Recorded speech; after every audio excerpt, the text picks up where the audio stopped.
further affordable housing as well as market rate housing within the city, since they are accompanied together as a part of a project application. But really, Program 2B is a fundamental of why we are here tonight, which is the Program 2B to establish an affordable housing in lieu fee and commercial linkage fee. I will say and cover, at least up front, is the commercial linkage fee was not a part of the scope of BAE. This is something that is covered under a separate consultant contract that is being looked at for with our comprehensive fee study, which is looking at all citywide development impact fees. So that will be coming forward in spring in order for the council to have that as a update. Are we good with the screens? Would you like me to continue? Okay. So what I will cover a little bit more in depth regarding Program 2B is that we must conduct a financial feasibility analysis, which will support the establishment of an affordable housing in lieu fee for residential developments. And we will adopt fees that are based upon the analysis that is provided. The analysis will ensure that the in lieu fees are not a constraint on housing development, and the city will conduct stakeholder outreach to the various groups such as residents, property owners, housing, and commercial developers. The adoption of the in lieu fee was set to be at the end of this year. I'm confident that if we move forward expeditiously within the first 30 to 60 days, we will be fine with adopting that in lieu fee. One of the things that I will at least preface to the council is that we are required statutorily to adopt an in lieu fee because we have an inclusionary housing ordinance. So technically we, as of right now, are not compliant with that portion of the law. So we do have to adopt something. And so we will be kind of going over what our options are. So the purpose of the study fundamentally is to evaluate the feasibility of new residential development within Los Altos. And the inclusionary ordinance requires that some of the units in new residential development be affordable.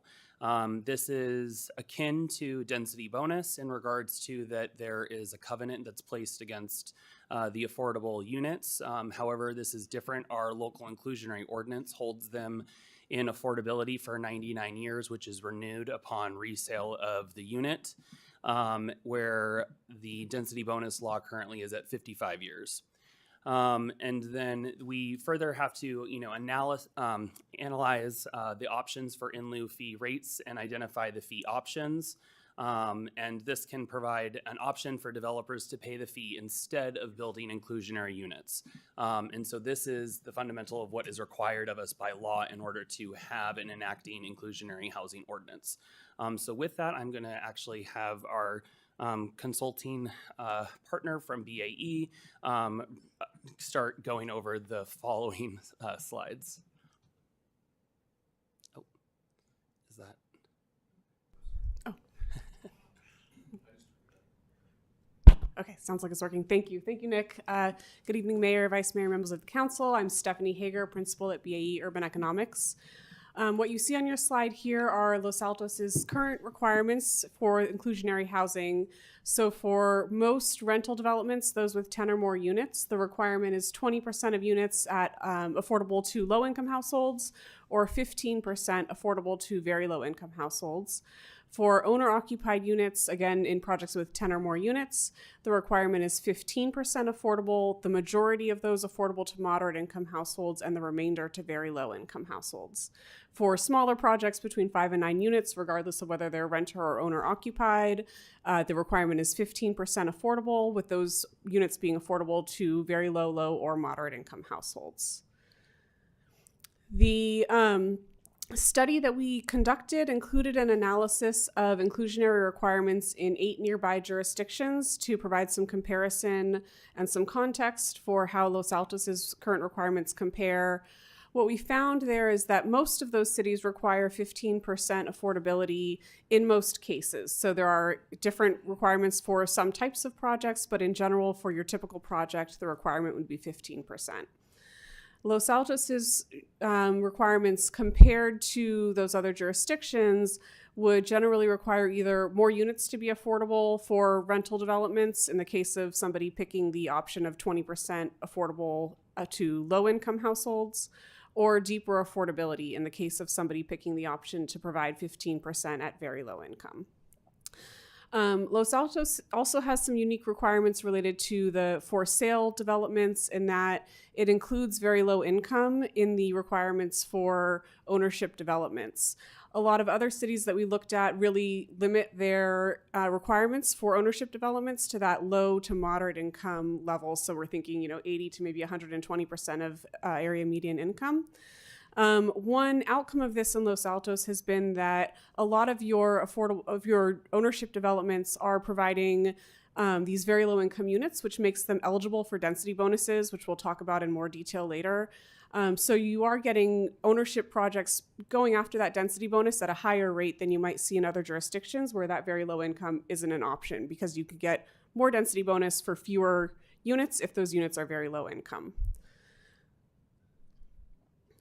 So what we saw when we looked at the development trends in Los Altos recently, you have mostly seen developments consisting of condos and townhomes. You've had very little market rate rental development. The projects that we have seen that have been market rate rental have been sort of unique circumstances and combined with other types of units in there. So sort of a standalone traditional 100% rental market rate development is something that you haven't seen recently. The current zoning designations, and I understand that maybe I'm not totally current on the current zoning designations. This is, before you may have made some recent changes. Support relatively low density development. So, going up to say 38 dwelling units per acre in areas where there is a prescribed density, generally height limits of 30 to 35 feet. And we know that your housing element did have some programs related to increasing those allowable densities and height limits in some areas, which I think you've already made some progress in implementing. So a lot of the projects that you've seen recently have exceeded those base densities, even before the upzoning that you've recently been doing, based on the state density bonus ordinance. The state density bonus offers additional density and waivers of other development standards for projects that provide affordable units.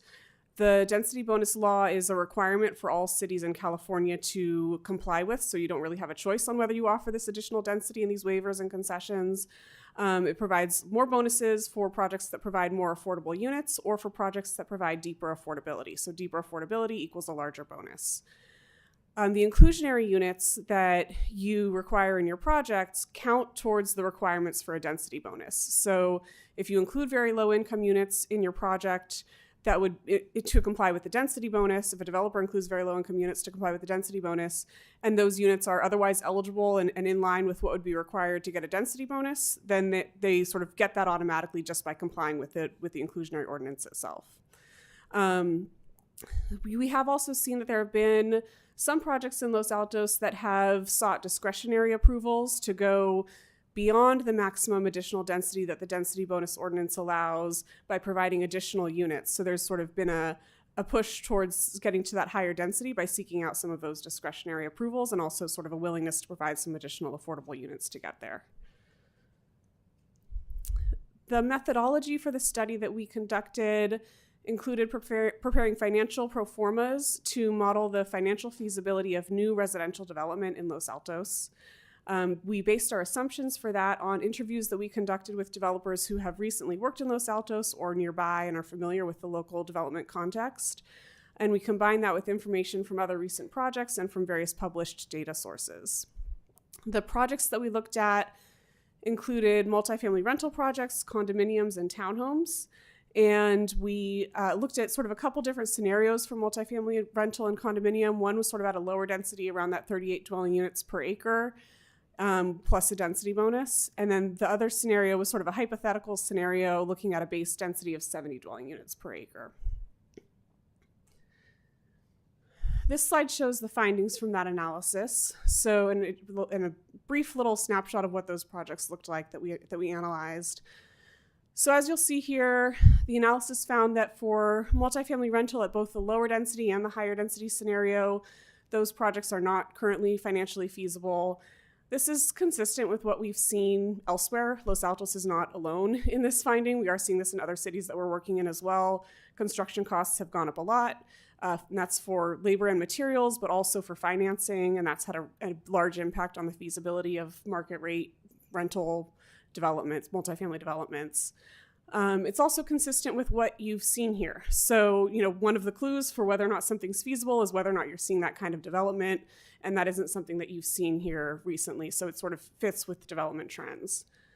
For multifamily ownership, we found that the higher density prototype is currently financially feasible. At the lower density, we found that there are financial feasibility challenges.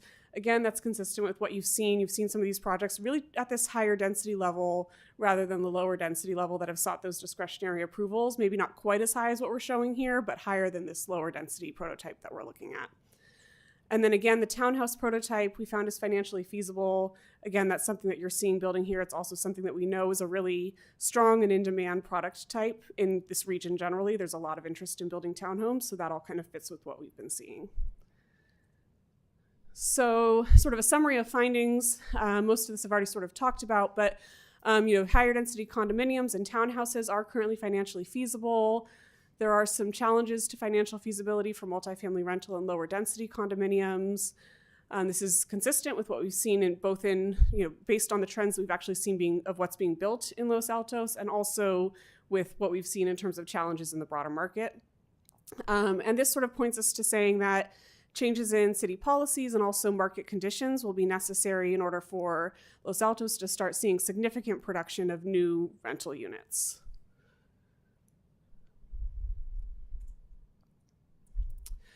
I'm going to switch over a little bit now and start talking about the in lieu fee portion of the study. So in lieu fees are an option that the city can provide to developers for the developer to pay a fee instead of providing those inclusionary units that would otherwise be required. Some cities allow these kinds of fees only in certain situations. So they may say you can only pay this fee on a small project, less than 10 units, something in that range is pretty typical, or on fractional units. So what I mean by fractional units is if the inclusionary requirement results in a requirement for, say, 5 1/4 units, you would provide the 5 units and pay a fee on the extra quarter of a unit.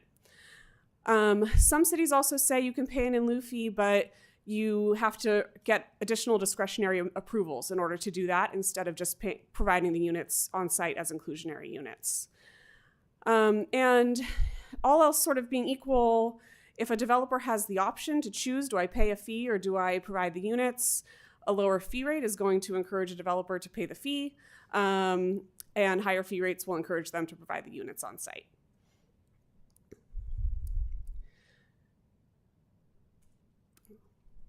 So as you're sort of thinking about in lieu fees and inclusionary units and sort of where you should land in terms of various policy decisions, we thought it might be helpful to provide some sort of high-level considerations that cities often think about when they're saying, do we want to prioritize getting in lieu fees or do we want to prioritize getting inclusionary units? Some of the benefits of getting in lieu fees as opposed to inclusionary units that some cities tend to prefer is that you can often combine, typically these fees are used to fund 100% affordable housing development. So instead of getting units within an inclusionary context, it's going into a project that's 100% affordable. That often means that you can combine these fees with other revenue sources and leverage them to get more affordable units than you would get through inclusionary units alone. It also means that you may achieve deeper affordability among those units. Often these 100% affordable projects can target really deep levels of affordability, more so than you would typically get out of an inclusionary ordinance. And it also means that in some cases, these projects can provide services to lower income residents that wouldn't be available in a market rate project that has inclusionary units.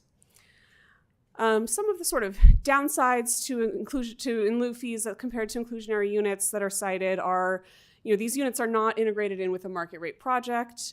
So they're in a standalone building, which a lot of advocates see as sort of being a less equitable outcome because they're sort of isolated in their own building.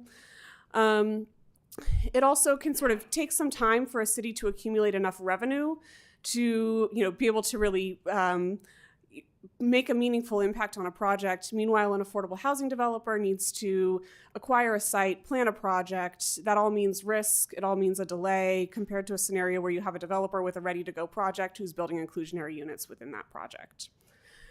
Some cities find that it's a burden administratively to collect and distribute the fees.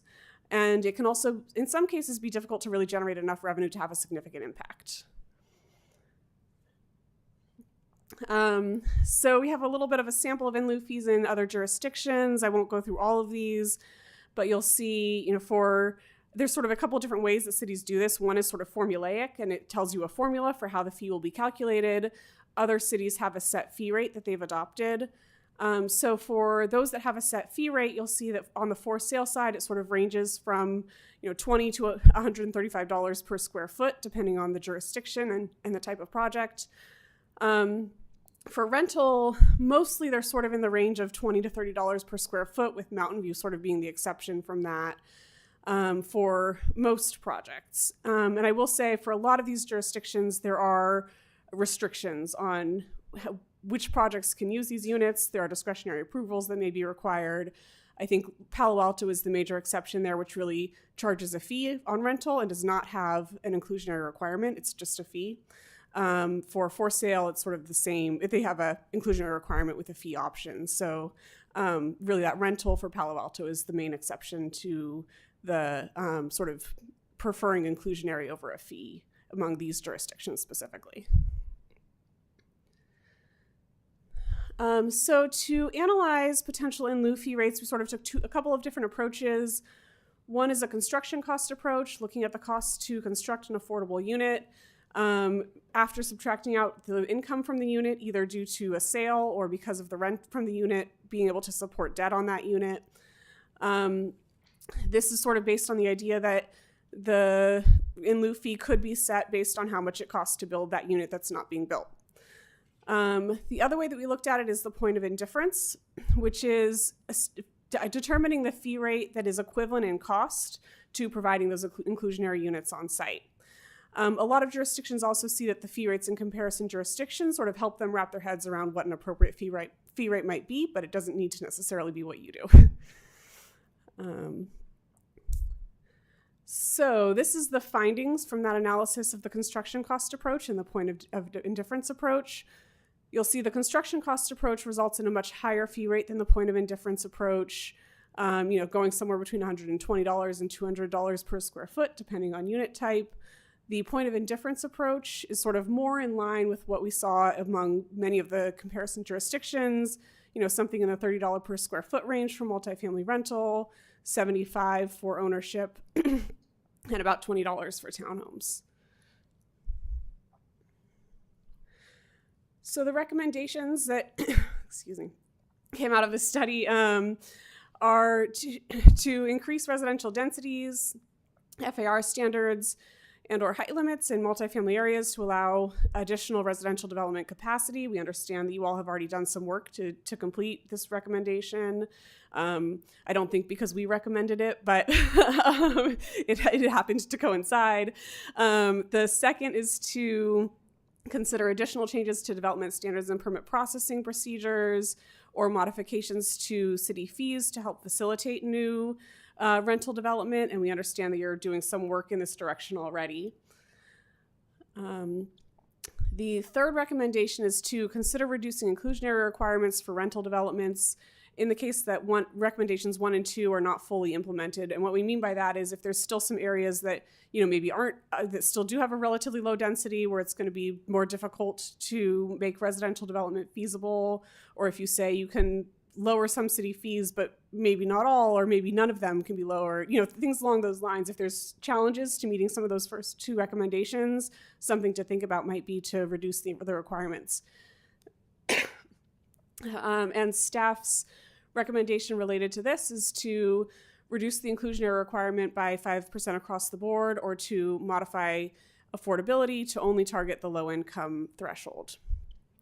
And then the fourth recommendation is to adopt in lieu fees with consideration to the city's objectives with respect to the inclusionary zoning program, meaning do you want to collect fees or do you want to get units, as well as the point of indifference calculations, which can sort of help guide you as to what fee rates might be appropriate depending on what your goals are related to collecting units collecting fees or getting units. So if you set your fees at a rate that are higher than the point of indifference, you'll incentivize unit production generally, and if they're lower, you'll incentivize a fee payment. Next steps. So based on your direction tonight, do you want me to do this? Or? Yeah, I can do it. Okay. So based on the overview that we have provided and a description of all of the analysis that has been a culmination of a lot of really hard work of BAE, and I want to thank them up front before I even say next steps, because this process has actually initially started in January. So originally, before we actually adopted the housing element, BAE was on contract and started the process to really kind of peel back the layers. And so it's been a culmination of a lot of hard work and really good effort.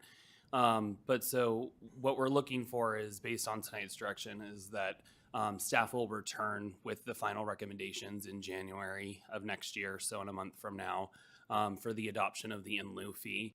And if the city council should direct staff, we can provide additional amendments to the inclusionary ordinance for the affordability requirements, which was either the amount of affordable units that are being provided or the deepness of affordability that we require.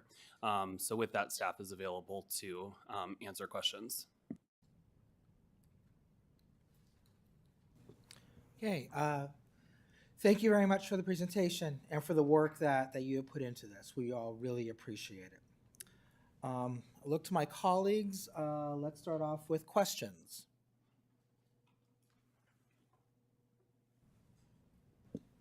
Yeah. It was very clear. Thank you. I don't have questions. No, you go first. Councilmember? Thank you so much for the presentation. I think one, identifying whether what is our priority is going to be important, but and that'll really dictate which way we're going to go. So my question is, I'm aware of another city that has a retail elimination fee. So what happens, because would it be appropriate for us to discuss it tonight, or would we have to agendize it separately? Because when people eliminate the retail aspect in a building, it really needs to have development of more infrastructure and more resources needed by the city. So I was wondering, is that something we can? Right. So, I think it's an important question, but Madam City Attorney, is that within the realm of tonight's Well, agenda? I think if it's related to the inclusionary fees, but I don't think you studied it. No, the financial analysis that was completed does not include anything to do with any non-residential components of development. What I will at least preface for the council is the city of Los Altos would not be eligible to consider that. That would be determined to be a constraint on housing. We have not substantially complied with our RENA production in several decades. So we would not be able to do that until we accomplish at least over the 50% threshold of the RENA allocation that we have been allotted for the next 8 years. So we would have to table that for the next while until we're able to facilitate additional units coming online.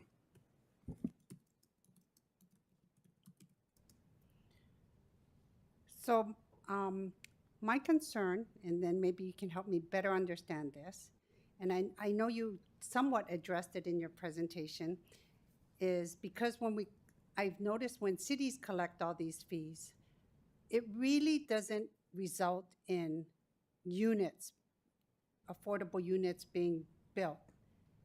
And if we do that route and undertake that route, how can we really ensure affordable units get built in your city? I mean, you use them in conjunction with, you provide them for the developer, and the developer will bring in the in lieu fees, usually county fees. The city can also waive development impact fees. affordable housing projects are a combination of a lot of different fees. It's not that we will be collecting these fees and buying land and then, you know, becoming an affordable housing developer, but Mayor, can I'll I let have her answer the I'll let question, her 'cause she's answer not some answering my more, but question. it is, you don't really look at collecting fees to go buy land to be a affordable housing developer. That wasn't my question. So I think you understand my question, or you heard my question. Yeah, I think so. So there are cities that have really robust fee programs that do a really good job of using those fees to support affordable housing development. So there's sort of we sort of hear what you're talking about in some cities where they collect fees and then nobody knows what happens to the revenue. But there are also cities that do a really good job of what they typically do is they issue a notice of funding availability. They make it available to affordable housing developers who are trying to assemble financing for their projects. And as the city attorney said, they're combining that with other funding sources, and that sort of helps to fill, we usually call that local gap funding. So there's an affordable housing development is typically funded by partly just debt that you can pay off using the rental income from the units, but that's not enough to finance the construction of the project. And so the affordable housing developer is also going out getting usually tax credit revenue, various other sources of local, state, federal funding. And the local funding that you collect through these revenues can be one of their sources that they use in order to help fill that funding gap. So it's kind of up to the city to make sure that you're taking those funds and using them and issuing notices of funding availability, responding to developers when they come to you asking, do you have any money to help with this project? And as the council, you would have the authority to, check in and see how that expenditure of funds is going. So I want to also interject. So in regards to the collection of fees, that is something that the council does need to be aware of, is that because of the provisions that are contained under the no net loss that's in housing law in California, is that if a affordable housing unit falls off of the inventory and goes from an affordability covenant to a market rate unit, we then now have to replace whatever level of affordability it was. However, what jurisdictions have been able to do that have done well-positioned housing trust accounts, essentially, that are somewhat created and funded by things of the nature of an inclusionary in lieu fee, is that when those units come online or are about really to fall off of the inventory, the city is able to provide the gap funding, essentially, to be able to keep it into its affordable covenant. So moving forward, because we do have units that were originally approved several years ago when density bonus law only required affordability to be for 35 years. We do have some that are going to be falling off the inventory during the 8-year cycle. So we are going to have to be able to either provide somewhat of a way to keep them in an affordable level, or we are going to have to account for another unit in new construction costs, which is obviously a significant issue for us to have to deal with, and then another bridge to cross in the future. So there are justifications and uses for that funding sources. It's not going to just be about land acquisition and actually construction of the unit in and of itself. Okay. And then I know that your recommendation, or the suggested recommendation, was to reduce the inclusionary. But by reducing the inclusionary, then there's reducing the chance of us getting affordable units in our city. So it's a catch-22, and I was just going to ask, and then my goal tonight was just, how do we make it where we can change it? Because I noticed that the percentage for other cities are higher, and how can we match that to make sure we get more affordable units? Because I like some of what I'm seeing in our other cities, and I was wondering, why can't we match those programs? Yeah, so the intent of that recommendation was to say, our first two recommendations are saying, here's various actions that you can take to try to make your existing inclusionary requirements feasible. And I know that you have already done some of those things. It's possible that those won't take you all the way that you need to go to make your current inclusionary requirements feasible. So, for example, if you still have some areas that are zoned very low density, you're still going to find that those projects probably are not feasible regardless of the inclusionary requirements. Really, it doesn't matter. Even if you take away the inclusionary requirements entirely, those developments aren't feasible right now. But you can sort of help that along by reducing the inclusionary requirements, because if you say you have a 15% inclusionary requirement, 15% of 0 units is still 0 units. And so if you can help projects along with a lower inclusionary requirement, and you actually might see some projects getting built and you can get the inclusionary units out of those projects, you're getting more units than you would get if no projects are feasible and can move forward. So that's sort of the intent of that recommendation, of considering in some to the extent that you're not able to really upzone, to the point where everything becomes feasible. I know that, it can be difficult to do other things like reducing city fees. I don't think your fees are particularly high right now, so that might not really be an option for you. These other things that we're thinking of that you might be able to do to make these requirements feasible, if those don't get you all the way to where you would need to be, then considering reducing those requirements is one way to do it. I would say, in terms of the requirements in other jurisdictions, a lot of those other jurisdictions do have development standards that allow for 70, 100 dwelling units per acre. And that's part of what makes requirements feasible. And we are seeing that Los Altos does sort of, generally require more units in the case of if you're asking for 20% at low, or deeper affordability in the case of if you're asking for 15% at very low. So it's sort of a combination of requirements that are asking for a little bit more, and in some cases, development standards that don't quite measure up with, what some of these other cities are doing, sort of excluding recent upzoning. So I want to put that big caveat in there. So I also want to add, sorry to kind of tag team this a little bit, but the council hasn't talked about specifically inclusionary in quite some time, at least not on a project by project basis. So one of the fundamental things in regards to when we look at nearby cities, we have to be very cautious of, yes, for example, another city might be doing 15. And there are some, in full disclosure, in Southern California specifically, doing certain thresholds that are higher than ours. However, so the city of Los Altos is the 12th most expensive zip code in the country, meaning our land value is the most expensive. And so as they say in pop culture, no shade to our neighbors, but the land in Los Altos is much more expensive than some of the comp jurisdictions in regards to the built environment, but the underlying land is much more valuable than some of our neighboring jurisdictions. So when we're talking about the spread, and when you're looking at the financial feasibility and analysis that was conducted, that's a hard cost up front when we have land value in Los Altos that is trending right now between $14 and $15.5 million per acre. And that is not the same cost even in Mountain View, which is our bordering city.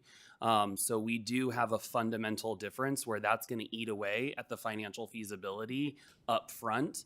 And because inclusionary is a reoccurring 99-year affordability covenant, it is a little bit more difficult to make projects pencil out in comparison to it's akin of being density bonus. Density bonus, a lot of times that's something that developers can hold on to. And if they were to sell an entire project, especially if it's a rental development, they're able to show as a part of saying, hey, we're going to sell this. There's only actually, another 30 years of affordability on half of the units that you have built, or whatever it may or may not be. So the pro forma analysis of what they're actually going to get on the return on their investment is actually different than when you have inclusionary units.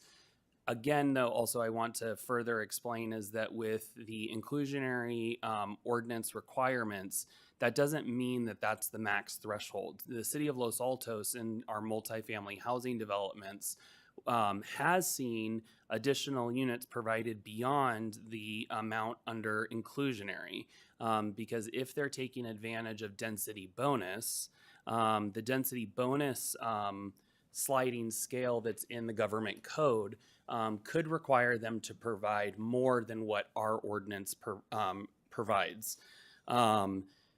With that being said, is HCD in August of 2021 opined in a technical assistance document to the city of West Hollywood, and that is something that has now been somewhat of a governing decision when it comes to that jurisdictions count their inclusionary units as density bonus units as inclusionary units, unless there's a delta of a unit count above the inclusionary threshold. So let's say our local ordinance is going to require us to build 10 inclusionary units, but density bonus is going to require 15. 10 of the units will be inclusionary for the 99 years reoccurring. 5 of the units, the delta, will only be for 55 years. So that is also a part of someone's pro forma analysis. And we have seen development occur in the city where not all of them are held in inclusionary and some of them are just density bonus. Okay. One more question, if you don't mind. I like what you talked about was that if after we decide upon our priorities and should we opt to say that we want more of the inclusionary and how do we make that happen, are we going, then my question to you is, are we going to discuss it tonight or to have it allow the only fees for certain situations? Is that something that we will be deciding tonight, or does that come back for further studies by you, and then you provide a recommendation to us? So the council can provide us with the general direction. The study session is only scheduled until 7, so for another 20 minutes. So obviously we'd have to be a little bit expeditious with our discussion. But this was also to be somewhat of a of a information sharing session so that staff could get somewhat of an idea of where council is on this so that we can kind of bring this back and quickly process it at the beginning of the year. Because as I stated before, we do have to have an inclusionary in lieu fee as required by law. So we do have to return with something sooner rather than later, regardless. Thank you, Mayor. Councilmember Flagger? Thank you, Mayor, and thank you so much for the presentation. I'm going to pick up on what Mr. Zorns just said because it wasn't clear to me in one of the slides where I thought I saw in lieu fees versus inclusionary units.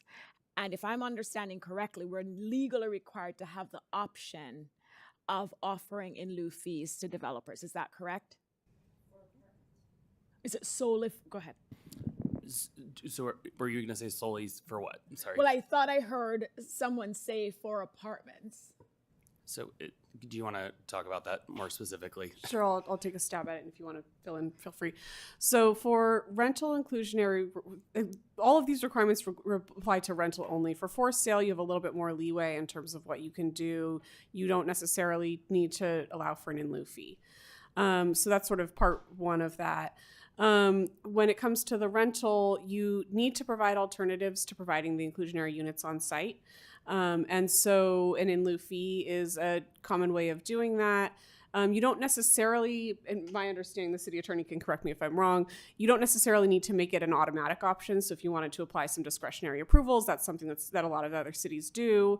So sort of how readily available you make that to developers is somewhat, under your discretion.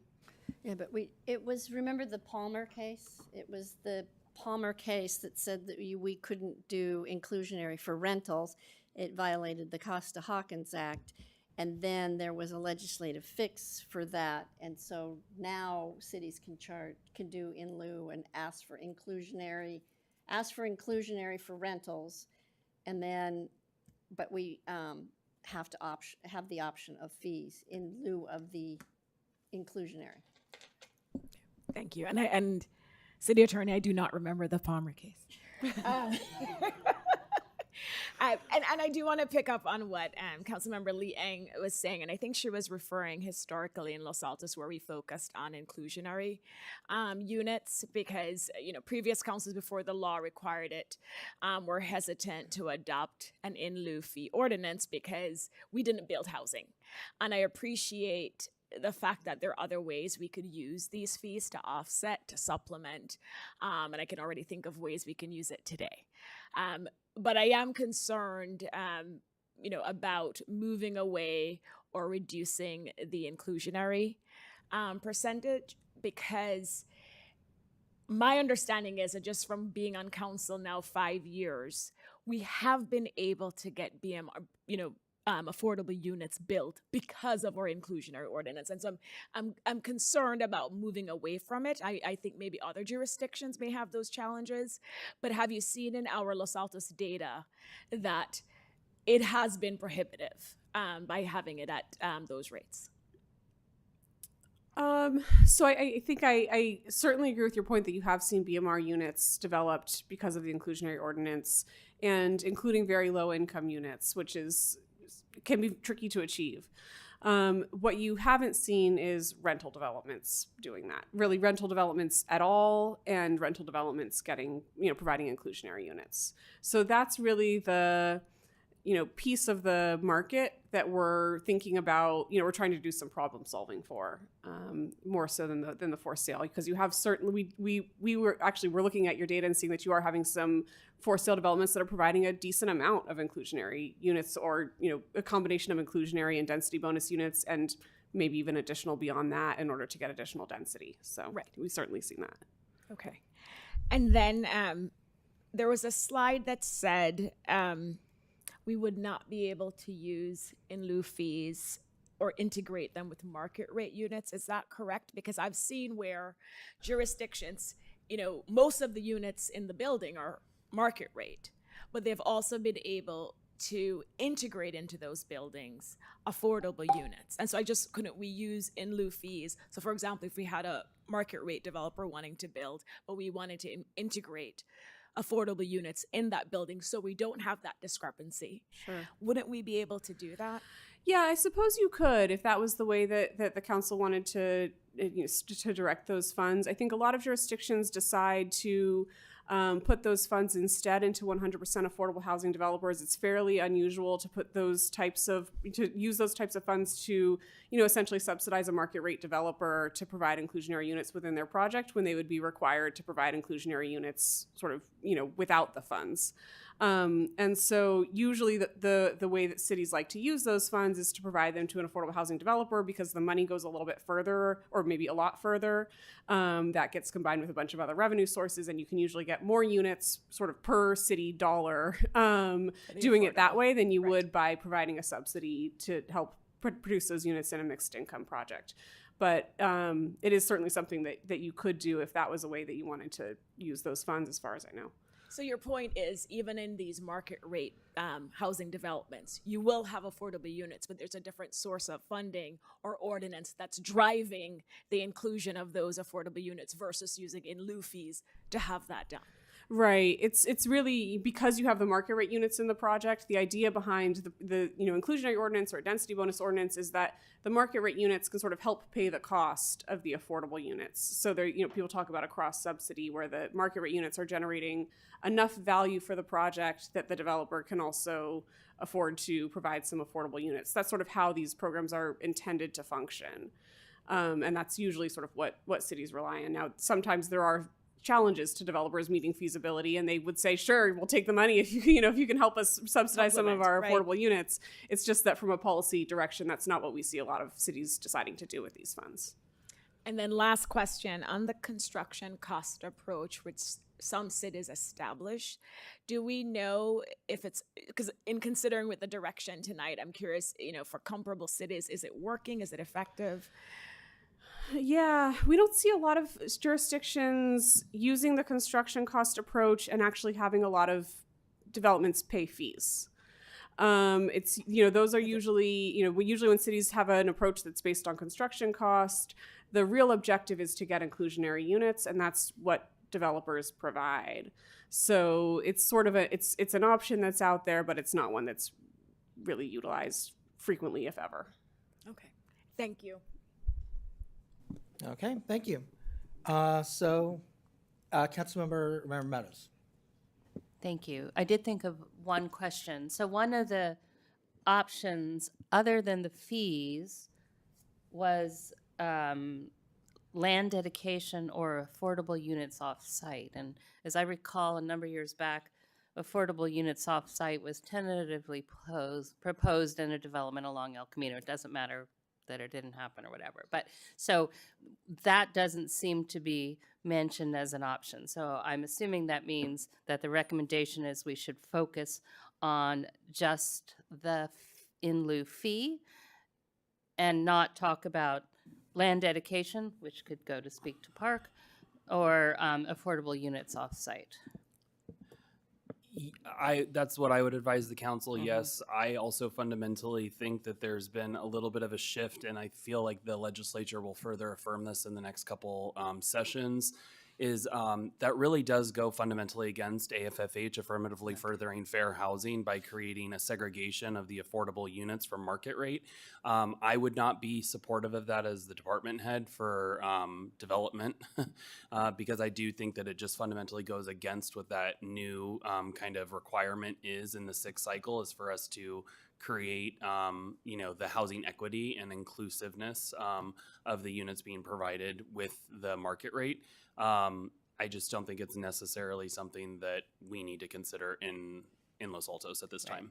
Well, I appreciate that. I just wanted to close that loop because those options were mentioned and then they were not further addressed. So it's good to understand that. Makes sense. Thank you.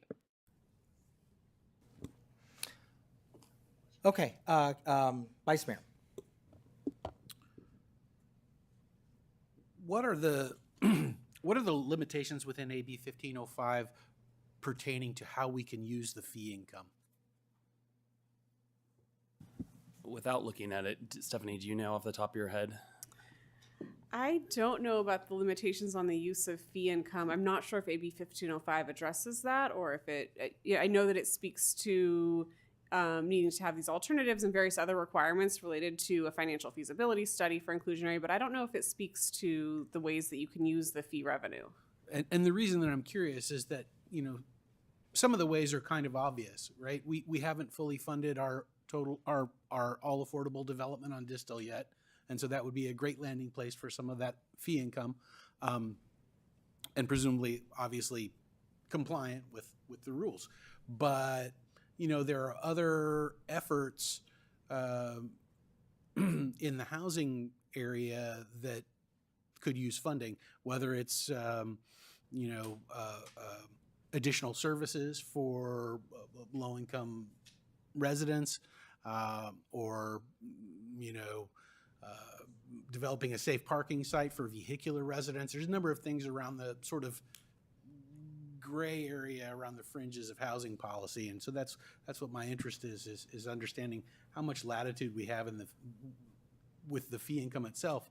And I kind of need to have an understanding of that before I can say, well, gosh, I would like to have us have fees that are so high that nobody ever pays them and they just build units, or I'd like to be at the, trade-off threshold or what have you.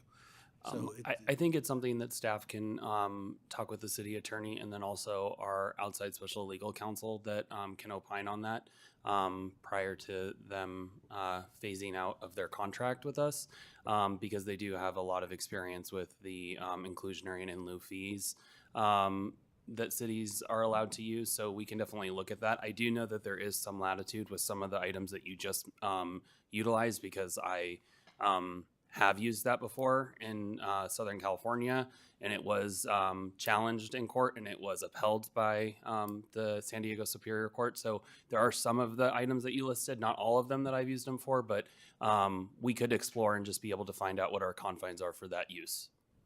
thank you. Okay, thank you. I have no questions of my own to add. So I'm going to look at my colleagues. We've got about 7 minutes left in the time budgeted for today's study session. I would like to have at least a small break before we start the regular meeting.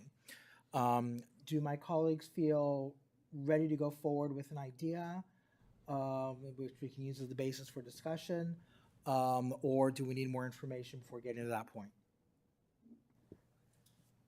I'm fine having staff move forward. I think it's clear we want to adopt ordinances and take action where we can increase the number of affordable units in Los Altos. And so whatever will help us do that, that's my focus. Okay. Then Councilmember Liang, it looked like you wanted to make a proposal. Well, I agree, we definitely do want to have more affordable units, but we want to make sure we get the units built, as the BMR units built. And if we move forward, and because we have to have an in lieu fee program, I want to make sure that we're not just providing incentives for developers to use the in lieu fee and buy their way out of it, because I think that we're better off having the units and not having a pot of money, because a competition for grants and other matching funds is too great right now. And that is why we need to set our in lieu fee at a realistic commercial rate and make sure that, like you had mentioned, that if we can provide that discretionary or certain situations, make sure we can allow for fees only on certain situations. I think I would prefer that. I think there's more information that we as a council needs, like if we have that in lieu fee. I know you talked about like when units expire, how we buy credits for that. We need to get all those programs and understanding about those programs so we can move forward, providing more direction and clearer direction for staff. Okay, so I think I've heard one council member say we should give direction, move forward. I've heard another council member say we don't have the information we need to do that. Well, So, going forward, for staff to at least keep us informed, they need to Okay. go forward, but so why don't I propose we do this then? Could we please have the slides back up that had staff recommendations?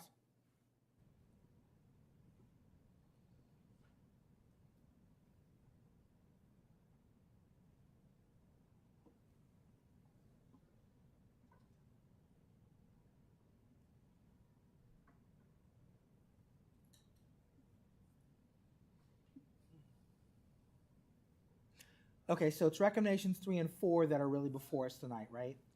Yes. So let me ask my colleagues,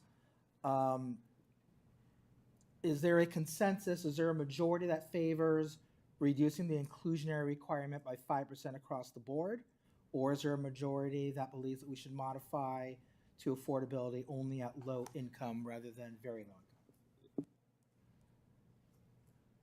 This is pertaining to rental or both rental and ownership? This would be for both. We found that 5%, we're about 5% of kind of where we probably comfortably should be to be able to make sure that we're not really hindering some of the smaller projects and things that will have difficulty making it pencil out in at the end of the day. My preference, since I've got the mic and I'll say, I think we definitely need to modify the affordability to low income, very low, especially at the ownership category. We know that's difficult. And reduction in inclusionary like across the board. I mean, 15% I think is a good level.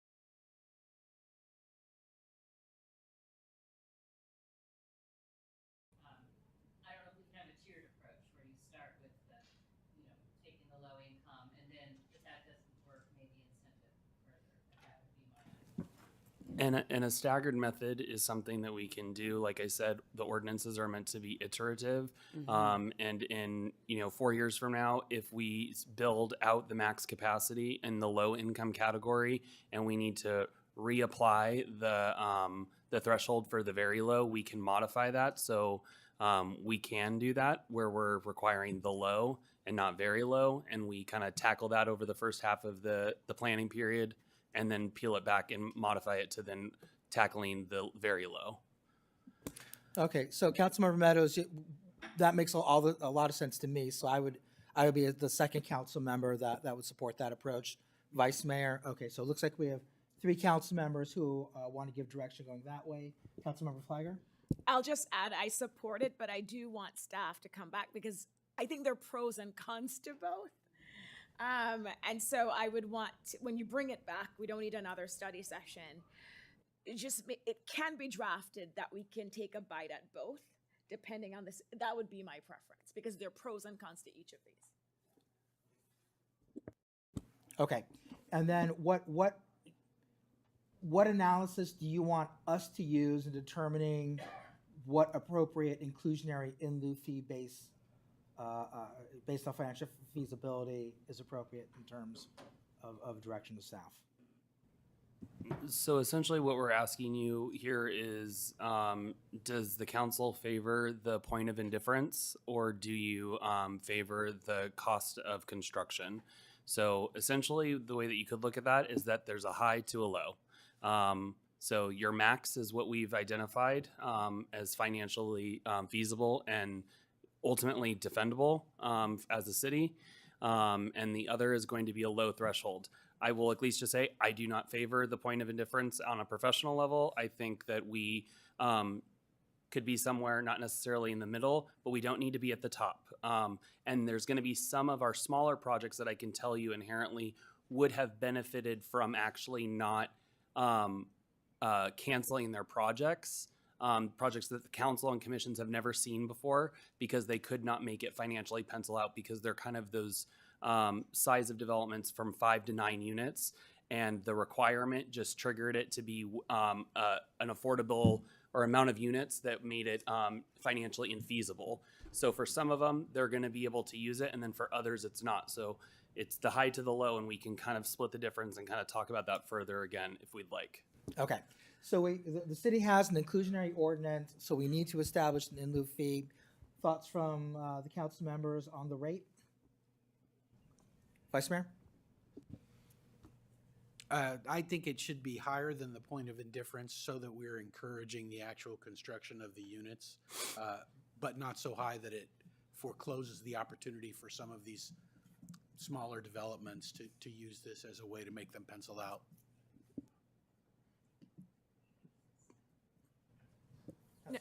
No, I agree, and especially I think that's what Mr. Zorns was explaining, and it made a lot of sense. Okay, I'm seeing nods all around. Director Zorns, do you need us to throw out a number to you, or do you want to come back to us with a proposed number and an explanation that we can then tussle with when it comes before us again? I will throw back and forth some numbers with BAE to kind of look at some of the modeling just to see what kind of wouldn't be an incentivization to be able to use the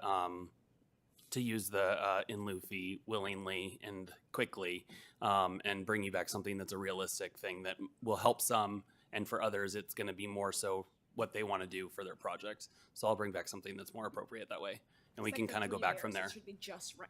Yeah, yeah. Okay, then I think the council has given direction to staff, and with that, I'm going to declare the special meeting closed. Let's take a 5-minute break, and then we'll begin the regular meeting.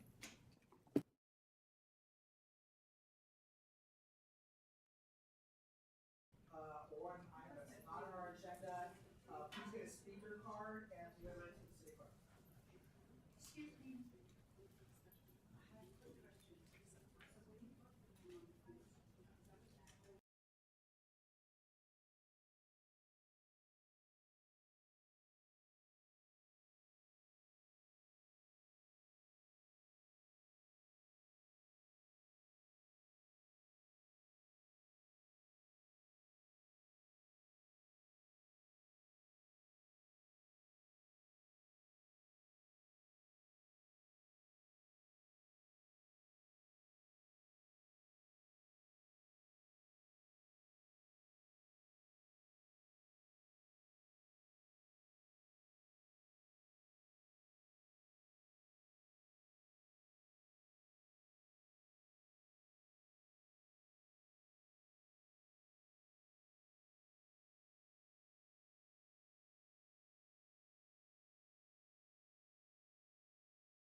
Councilmember Fliger, Here. Councilmember Liang, Here. Councilmember Meadows, Here? Vice Mayor Daley, Here. Mayor Weinberg. Here. We have a quorum. Thank you, Madam City Clerk. And I'd like to call on Councilmember Lee Ain to lead us in the Pledge of Allegiance.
have been the number of those that have been passed into law.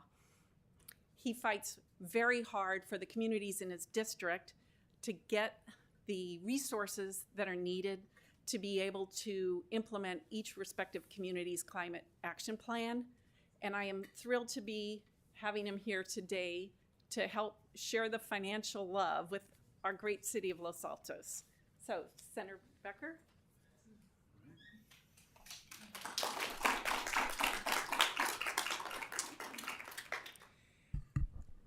Thank you, Connie, for that introduction. And want to thank the council for having me here today, making time in your meeting. I know it gets busy here at the end of the year, and this is a fun one that I get to come tonight for you. I want to thank Suresh also with Greentown for all of his help. I'll never forget the first time I came to a farmer's market in Los Altos, and there's a Greentown table, and I saw all the things that Greentown was doing, and I was really blown away about how forward-thinking the group was. And even at the time, doing everything from electrification, way ahead of the game in leaf blowers, as we were discussing, which a lot of issues that other cities are now just kind of grappling with. Thanks to Greentown, Los Altos was really ahead of the ball game. And when we had the opportunity to think about some dollars that we were able to access this year, we thought about Greentown, and I also appreciate the council also reaching out to me, and we thought about what can we do to help the Greentown efforts and the council's efforts to make the city more sustainable. So, on that note, it gives me great pleasure to present a check for $200,000 in state fund to Green Downtown Los Altos.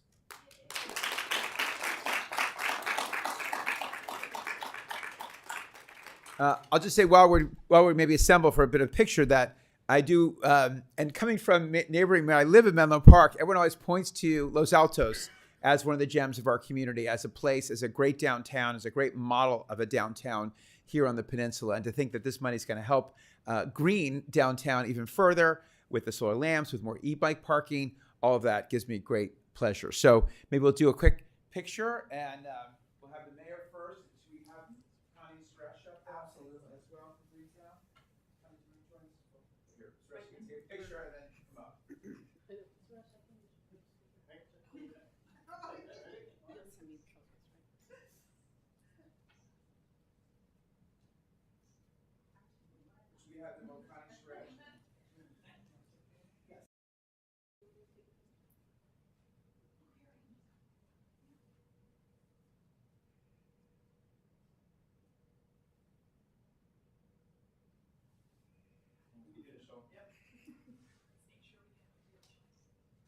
Yep.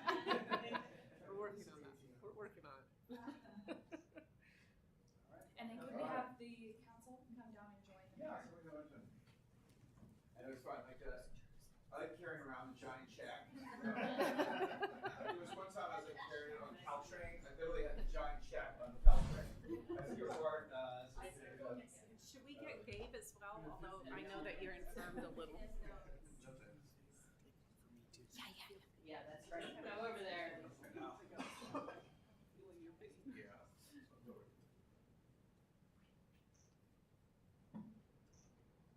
Actually, could your face is a little behind the check. Yeah. There you go. Two more. Thank you. And then I apologize one more. This is for Vice Mayor. This one's for me. Yeah, all right. You know, you gotta get the sweater. This goes out on Sure. Twitter.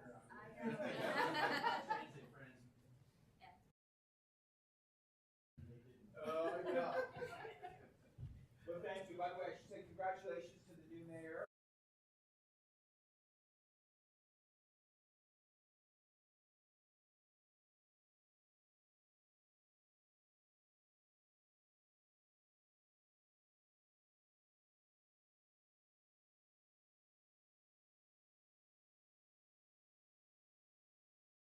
This is going to be a huge help. Like, we really do appreciate everything you do for our community.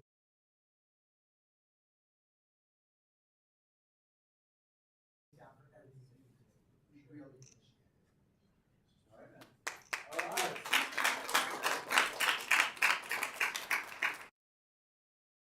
Now we just need to find a Sharpie big enough for you to endorse the back of it, Mayor.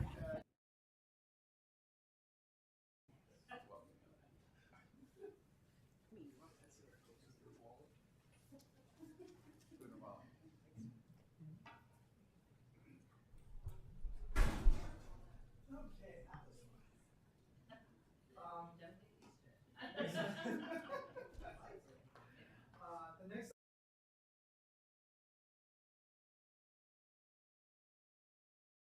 Clerk, I understand we have about 5 comment cards. We now have 8. Oh, wow. Let's go ahead and give 2 minutes per commenter. Okay. So, ladies and gentlemen, when your name is called by the city clerk, please come up to the podium.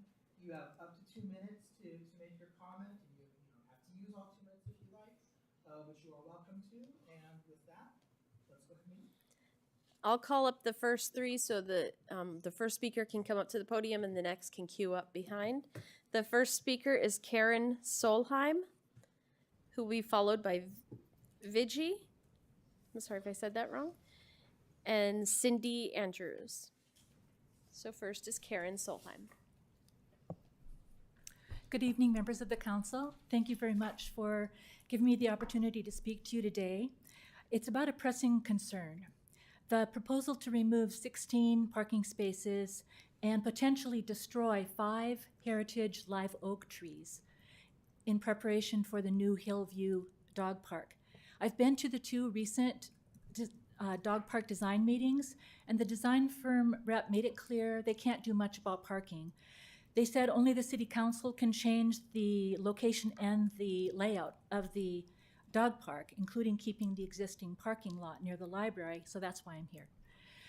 The summaries from the community meetings and surveys didn't capture the many suggestions that I heard for keeping the existing parking. Both design options presented last week would eliminate 16 parking spaces and require cutting down 5 heritage live oak trees for just 9 new parking spaces. Despite the initial impression from the design firm, who thought there were only 2 oak trees that would need to be cut down, I went over there and counted them. 5 large oak trees that are very healthy would need to be cut down. Parking near the library is crucial for retired residents and parents who bring their kids to the library daily. Walking long distances in bad weather would be a significant burden for all of them.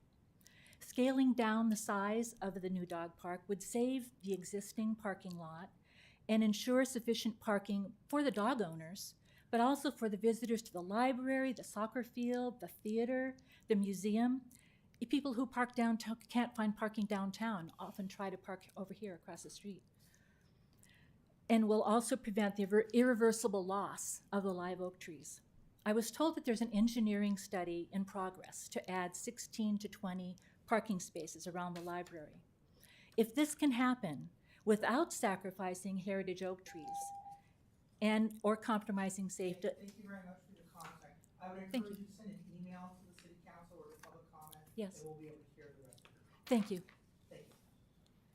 The next speaker is Vigi, followed by Cindy Andrews, followed by Stephen Andrews. Hello, good evening.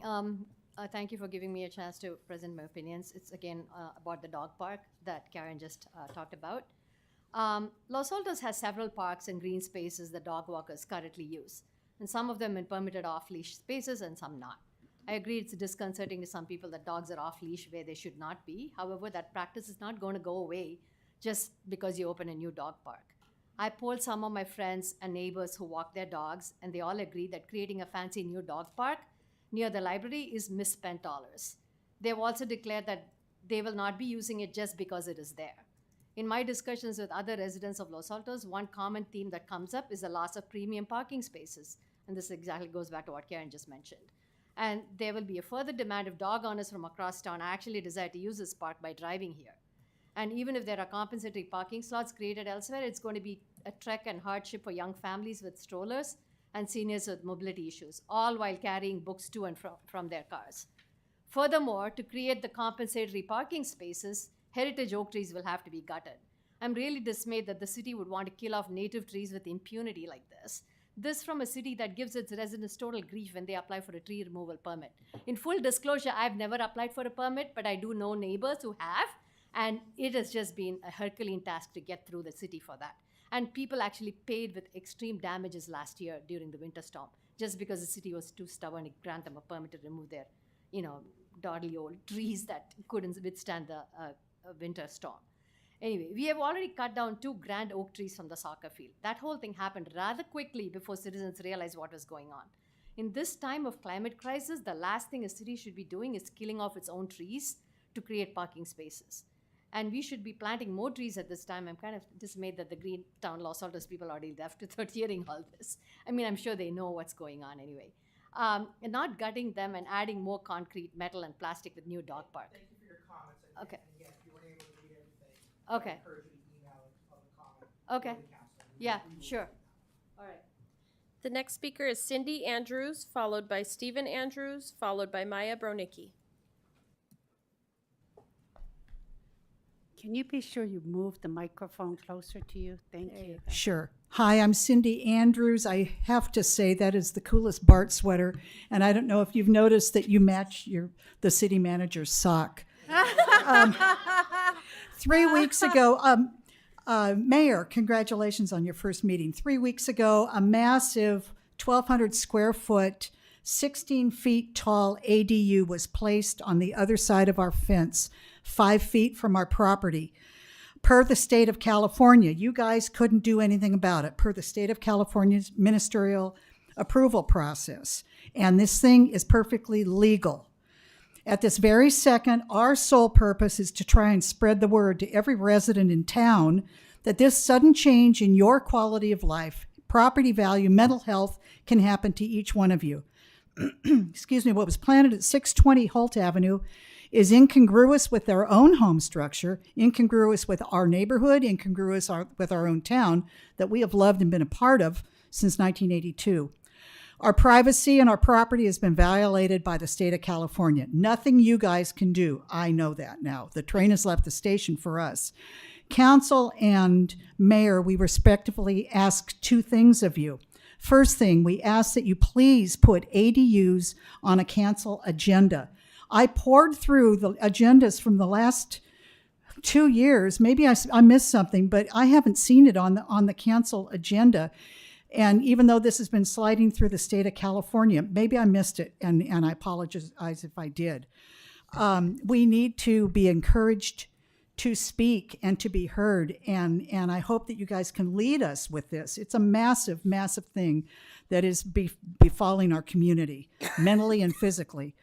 In our case, we've been kind of bullied into acceptance of this structure by the state of California. Not you guys. I get that.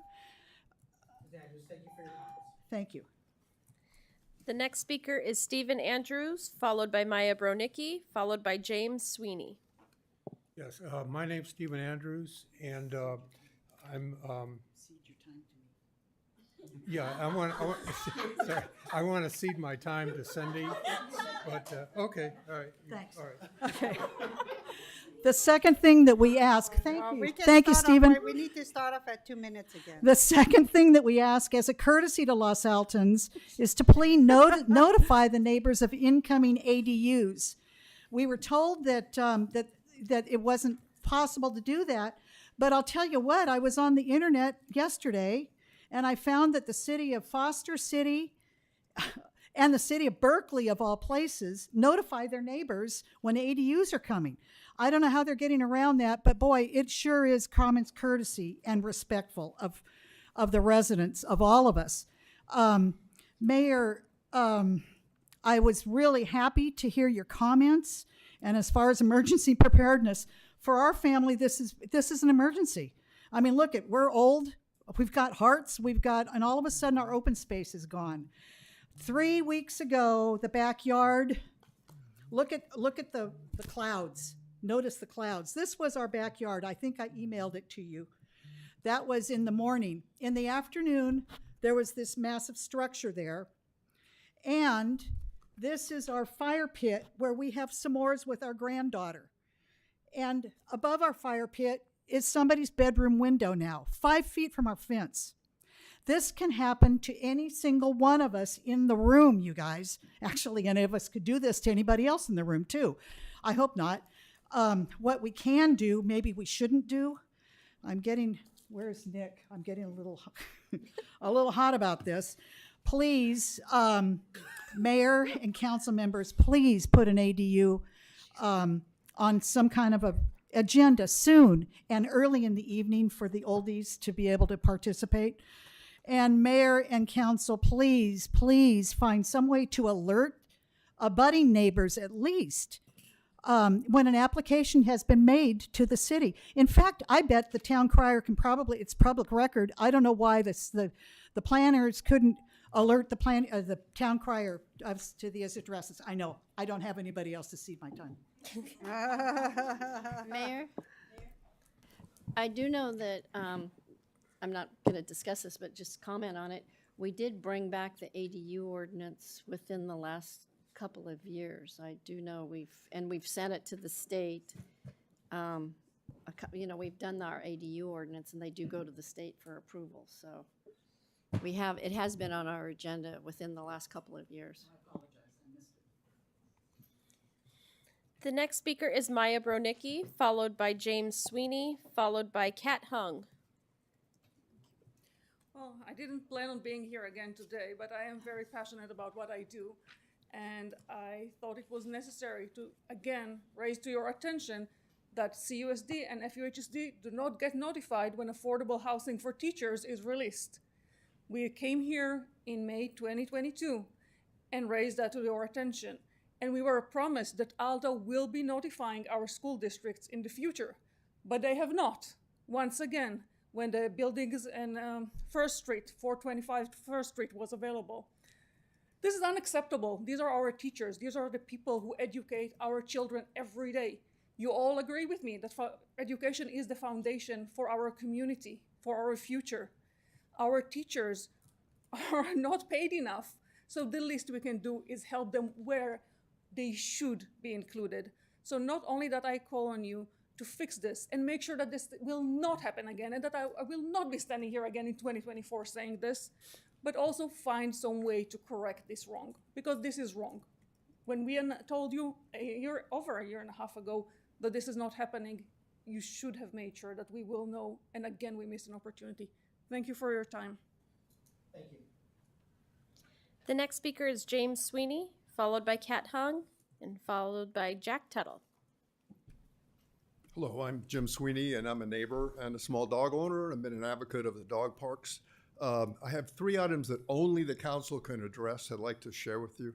Number one, there's a plan to remove the current temporary dog park over here at Hillview. And number 2, of course, is to remove the parking. And number 3 is to add a big generator right in the dog park, basically, next to the soccer field. These are only things that the council can address, not the planning committee, which I've gone to those meetings. You can save the parking lot if you keep the temporary area for small dogs and then have a smaller area just for big dogs. And the plan now is to divide that area in half, which really is a smaller area than we currently have that we're sharing over at Hillview. The area that would be taken up by the generator, which probably isn't a good idea to have a diesel generator near kids and dogs and theaters, and is about the same size as what they plan on splitting an area for small dogs. So if you eliminate the generator, move it somewhere over here by the police station, by the sheds where there's space that's not being used for anything, it would eliminate that space and free up some more space so you wouldn't have to take room in the parking lot. So those three things, keeping the old temporary area for small dogs, leaving the parking, you wouldn't have, it would save money for everybody, certainly. Have a smaller area, but just for large dogs in the new planned area, and then removing the diesel, if it's a diesel generator, putting it over by the police station behind the sheds over there where there's no, it's not going to interfere with anything, it's not near anyone, I think would make residents and dog owners happier. Thank you. The next speakers are Kat Hung, followed by Jack Tuttle. Oh, thank you very much, Council. And Bentley is a friend of Cooper. That's how I met Mr. James Sweeney in the dog park. And they have a group that, you know, run the full length of that temporary dog park. He didn't go out today, so this is his outing. So for the parking, I'm glad it's being mitigated. Actually, it's not a bad idea what you're suggesting. But I just wanted to make the point that rather than reduce 6 inches each parking space, perhaps just reduce 3 inches because of not just strollers, but knee scooters and just car door denting and mirrors. And then with the proposed design A and B for the dog park, the new dog park, the small dog area is just very small, especially when you add in that agility course. So I also asked the council to please consider to keep the temporary dog park. I understand one neighbor's upset about the noise, but these dogs are not barking all the time. Just like the generator is supposed to only make noise 1.5 hours a week, and there are 4 homes on the other side said too noisy. But the third point is to please do consider to move this semi-truck size diesel fuel generator. It's not sustainable. It's very short-sighted for Los Altos City. I go to many other libraries because I love them. So I just spent Saturday at Millbrae next to the Historic House, as well as South San Francisco, brand new, huge one. And then Portola Valley Monday, Woodside Tuesday. And all of these libraries, I was thinking of the whole list. None of them have a generator next to them, you know? Even Redwood City, Mountain View, right, Foster City, Los Gatos, many of the San Jose libraries. So I just really ask that there be serious change, even though I understand it's coming to construction, but Thank you very change. much for your comments. If there's other comments you'd like to make, please feel free to email. Thanks. And the last speaker card I have is for Jack Tuttle. Thank you. I guess I just have an observation, and it's kind of a safety observation. Just walking in this evening, obviously it's in the dark. Cars are pulling in, pulling out. There's no sidewalk. There's no walkway for people to walk other than in your parking lot. So for example, on this side, which would be plenty of space for just a walkway, I didn't really look on the other side as well, but it seems to me that that's a safety issue, and I'm just kind of surprised that something hasn't been done to accommodate those people who come to these meetings to voice their opinion, and you have to walk right in the middle of your parking lot coming in. I think it's a real safety issue, quite frankly. So anyway, that's my observation and my comment. Thank you. Thank you.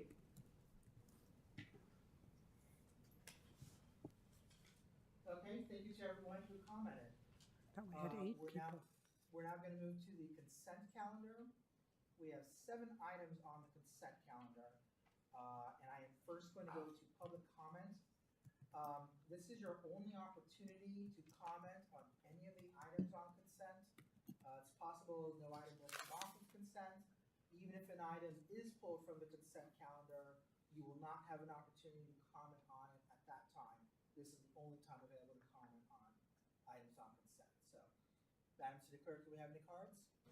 No, we do not, Mayor. Mayor, before we proceed, just remind council to speak into the mics, make sure your microphones are on. Thank you. Okay, so there's no public comment on the consent calendar. Do any of my colleagues want to pull any of the items? I'd like to pull agenda item 6, please. Okay, agenda item 6 is being pulled. I'm going to move that after 9. Any other items? Okay. Would anyone like to make a motion? I move that we approve consent calendar items 1 through 5. 1 through 5 and item number 7, because 6 got pulled. Okay. Well, how about 8 and 9? Oh, no, that's On my discussion, calendar. sorry. Is there a sorry, second? sorry. Second. Madam City Clerk? Councilmember Fliger. Yes. Councilmember Liang. Yes. Councilmember Meadows. Yes. Vice Mayor Daley. Yes. Mayor Weinberg. Yes. Motion carries. Thank you. Okay, let's move on to item number 8, receive a report and provide direction on wireless connectivity in downtown Los Altos. All right. Good evening, Honorable Mayor and council members. Let me pull up a PowerPoint really quickly.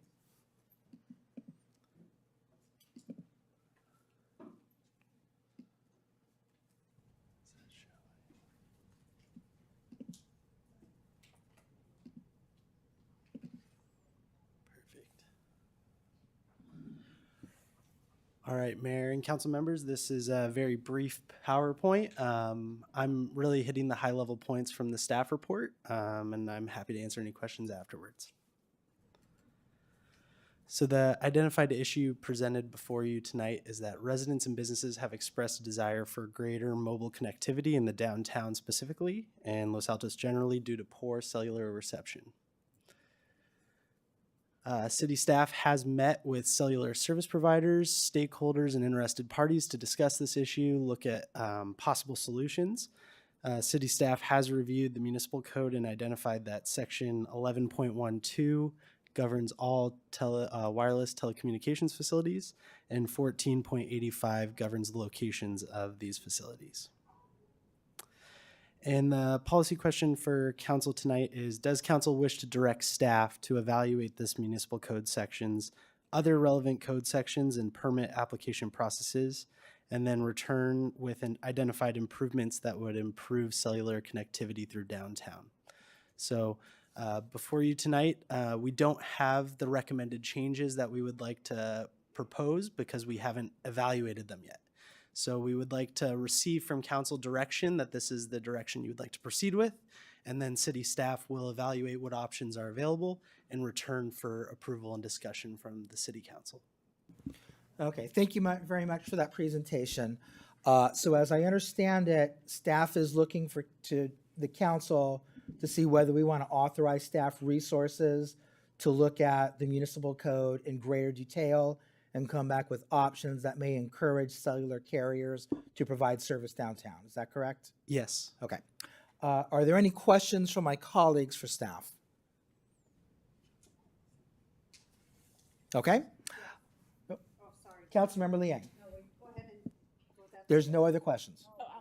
Okay. Thank you, Mayor, and thank you, Mr. Carnesecca. Happy to see this item come back.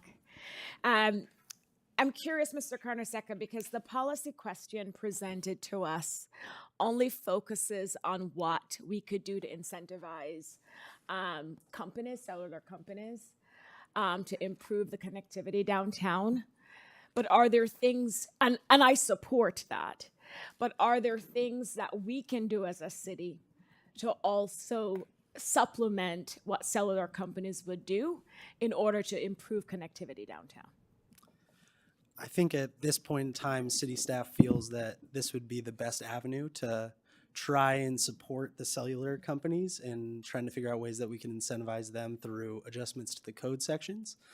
City staff did connect with a number of stakeholders, as mentioned, and talked about different options for the city to provide. And ultimately, what we heard from a lot of telecommunications professionals that we engaged with was focus on trying to improve the cellular connectivity in the private sector, and then you can look to augment in the future, if that makes sense from the city perspective. So it does. I'm just concerned that, there are a couple steps to making this happen. And as you know, we can put many incentives in place. It doesn't mean the private entities will actually do it. Could you talk about, and I know, South San Francisco and there are other cities as well that have public Wi-Fi. Is that, and I know it would not solve all the problems, but I know some cities have that. Would that be an option for us to bolster or supplement what would happen with the cellular companies? I think publicly available Wi-Fi is a little difficult for us in our downtown due to infrastructure. So when we look at our electrical capacity, our conduit that exists within downtown, it's generally, it would be very difficult to try and analyze and really propose what a downtown Wi-Fi could look like for Los Altos or any type of publicly available system. If council would like, we could look at that in tandem. That is obviously a policy direction from City Council.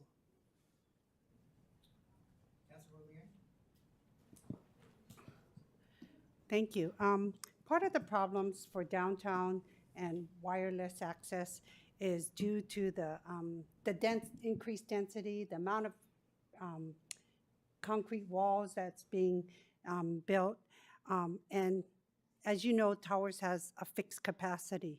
So what capacity are we going to estimate for when we talk about looking for, improvements to wireless service? Do you mean capacity of installations or capacity of cellular coverage? Capacity of cellular coverage. I think ideally we would have a scenario where we're entirely covered for cellular coverage. Like I mentioned before, city staff doesn't have at this time the specifics of what exactly that could look like in the installation, but if given direction tonight, we can evaluate those options and return with concrete ideas about what it would look like moving forward. And then you mentioned that you've reached out with cellular carriers.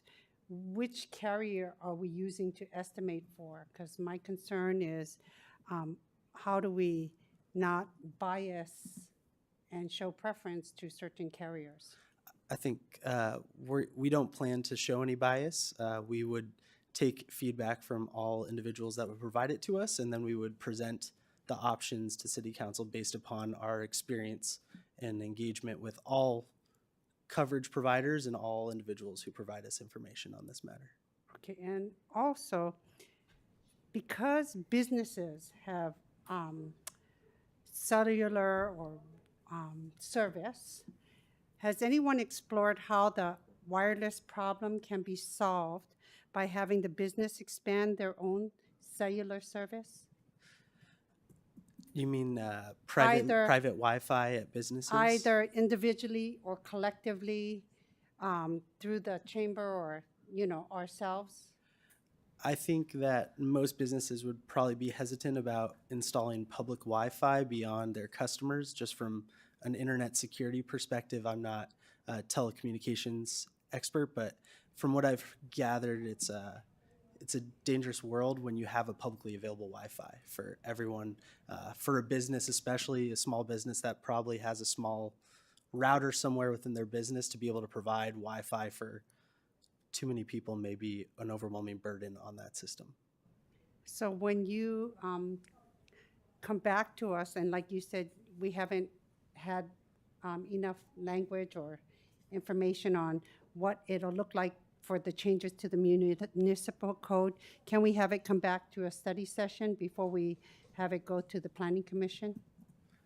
I think council could provide any direction. At this point in time, we don't know what the steps would be because we haven't explored what it would look like. So once staff has the opportunity to explore what changes would need to be made, we could obviously talk internally, and whatever directions given tonight, we would follow. Or else it'll come back to council at a agendized discussion item? Any changes would come back as Okay, an great. agendized item. And then, so since it'll be coming back to council, one more question is, I feel that the problem hasn't been well-researched, but we had a technical expert that helped us with our wireless ordinance in the past, Lloyd.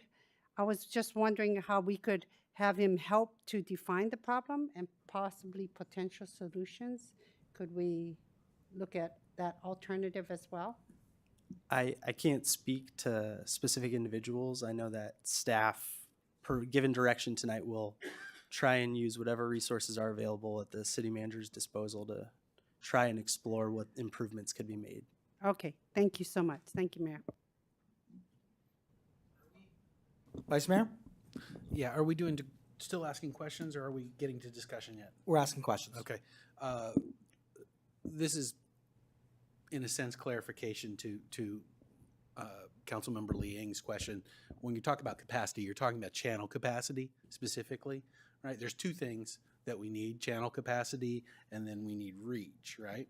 And one is a function of power, and one is a function of the infrastructure that you hang on the tower.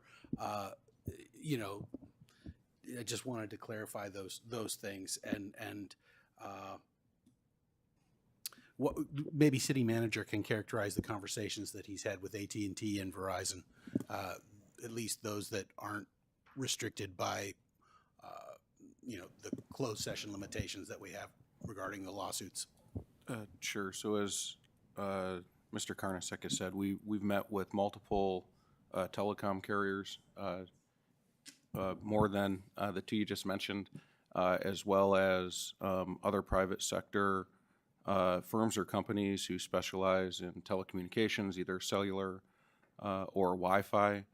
The consensus that has come back is that the municipal code sections we have in place make it difficult to invest in the infrastructure, and they incentivize the companies to work towards imperfect solutions or solutions they would not otherwise choose, such as small cell arrays, as opposed to infrastructure that could provide service to larger areas.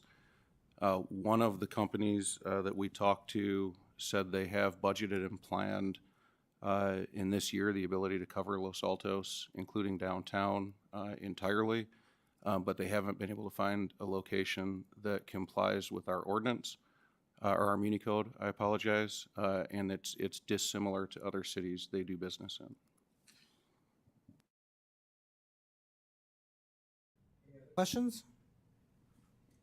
Okay, so let's move into discussion, and I'll go ahead. Oh, excuse me.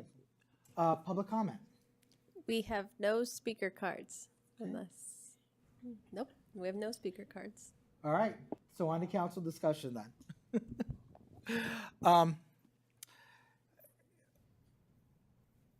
The lack of cellular coverage downtown and the lack of wireless is clearly something that is affecting all of us, our residents, our businesses, employees, city staff. Everyone knows that there's a problem. I think I happen to be the only person in the entire city who has never missed a call downtown, who has never had a problem getting a call to go out, who has been able to sit down and tether my laptop at Veterans Plaza to my phone and been able to work fine. But I guess just luck of the draw. I don't know, but clearly I am a minority of one on that, and the lack of coverage downtown with either Wi-Fi or cellular, it's a serious problem. Aside from the fact that we're in the heart of Silicon Valley, and I think that we should be on the technological forefront, it's a safety issue, quite frankly. There are people who need to contact other people, parents needing to contact babysitters, someone need to get a hold of someone elderly who's relying on them. There's a whole host of problems. Really, I guess it's obvious that it's a safety issue as much as it is an issue of convenience. And I'm disappointed that our cellular carriers have not prioritized providing service downtown. And I was really hopeful that when the council gave direction to staff to look into establishing a Wi-Fi network, that we would be able to go forward with that, and that would at least be a temporary solution to the problem. And Mr. Carnesica, I really appreciate, I know that you have put an awful lot of work into this. I know that we wanted to make it work. I read the staff report, put me in a dour mood, but everything that you wrote made a lot of sense to me. It's too bad that we have these challenges in front of us. So with that analysis, I would favor directing staff to move forward with looking at the municipal code, identifying where we could streamline and modernize the code to make it more likely for cellular carriers to be willing to invest their own infrastructure. It makes all the sense in the world to me that once that infrastructure is in place, the city can then evaluate if there are any cold spots that maybe we can help augment. But obviously, until that infrastructure is in place, we're simply not able to do that. I trust staff to move forward with the project if and when they're given direction to do so. So I would not micromanage and say, contact Lloyd Zola or have to come back at a study session. I'm okay moving forward just in the normal process. Whatever the recommendations staff has can be considered, whether it's coming directly to council or planning commission or whomever. I'm okay with giving that direction to staff. Councilmember Flyger. Thank you, Mayor. I agree with everything you said. Councilmember Liang. I can understand if our goal and our agenda item was to look at wireless connectivity for downtown. Now we're saying staff can go back, change the municipal code, and really look at. I want to make sure we're clear. It's not about changing the wireless code for the city of Los Altos and everything. I understand that we want to ensure that we have services for our shopping districts, and that's the focus. Because by looking at saying this is about downtown wireless connectivity, and now we're going to change everything, I would have concerns. So I just want to make sure that when we say that we're going to look at the municipal code and provide some changes, we have to be careful how we do that. And if so, then it should come back to council, definitely, because we're setting a wrong message. Staff is not going to change the municipal code. If the municipal code is going to be changed, it's going to be changed by the council. That's the only way to change it. Staff will look at the code and make recommendations, and then we will be able to inquire to staff why they're making those suggestions. But ultimately, it will be the council's decision whether to make any changes. I understand that, but that's why we should have a study session, because we should take a look at the changes that would be recommended before it goes to Planning Commission, and then we could help provide some direction and then have it come back to us after that. Okay, thank you. Vice Mayor. Hopefully the third time is a charm, but I don't know. I've seen this code modified twice. Once it was modified in a way that led to the city being sued. And the second time, we should have adopted the less prescriptive formulation that we contemplated in May of 22, but instead we continued to meddle with it as a body, despite the recommendations of staff. And we find ourselves in a situation where that corrective action didn't achieve the results that we wanted. So, let's just get it right. The third time needs to be the charm. I mean, we need to make these changes to the code so that these wireless companies can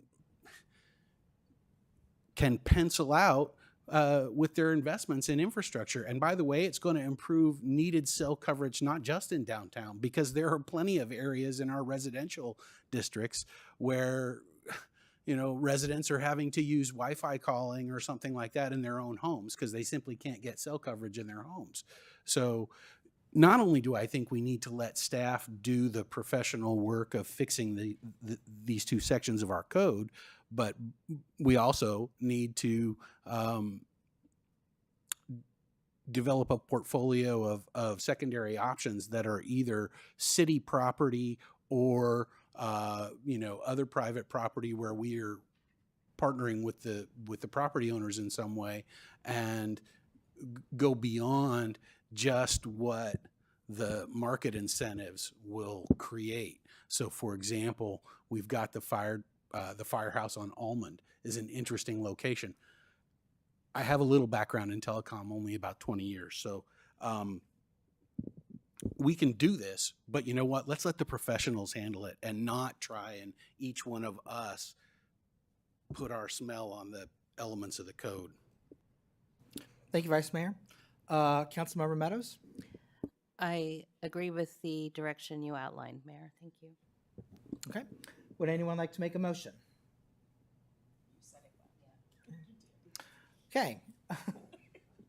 So do you want a motion or simply direction? Direction is fine. Okay, so I think the direction that you're hearing from the council is for staff to spend the resources necessary to take a look at the municipal code, recommend modifications to it, as would be useful to encourage cellular companies to provide service downtown, and then follow the regular process once those modifications are identified. We've got it. Thank you, Mayor. And then once the cellular coverage is established, then we'll determine whether or not there's a need to augment, and if so, how to augment that coverage.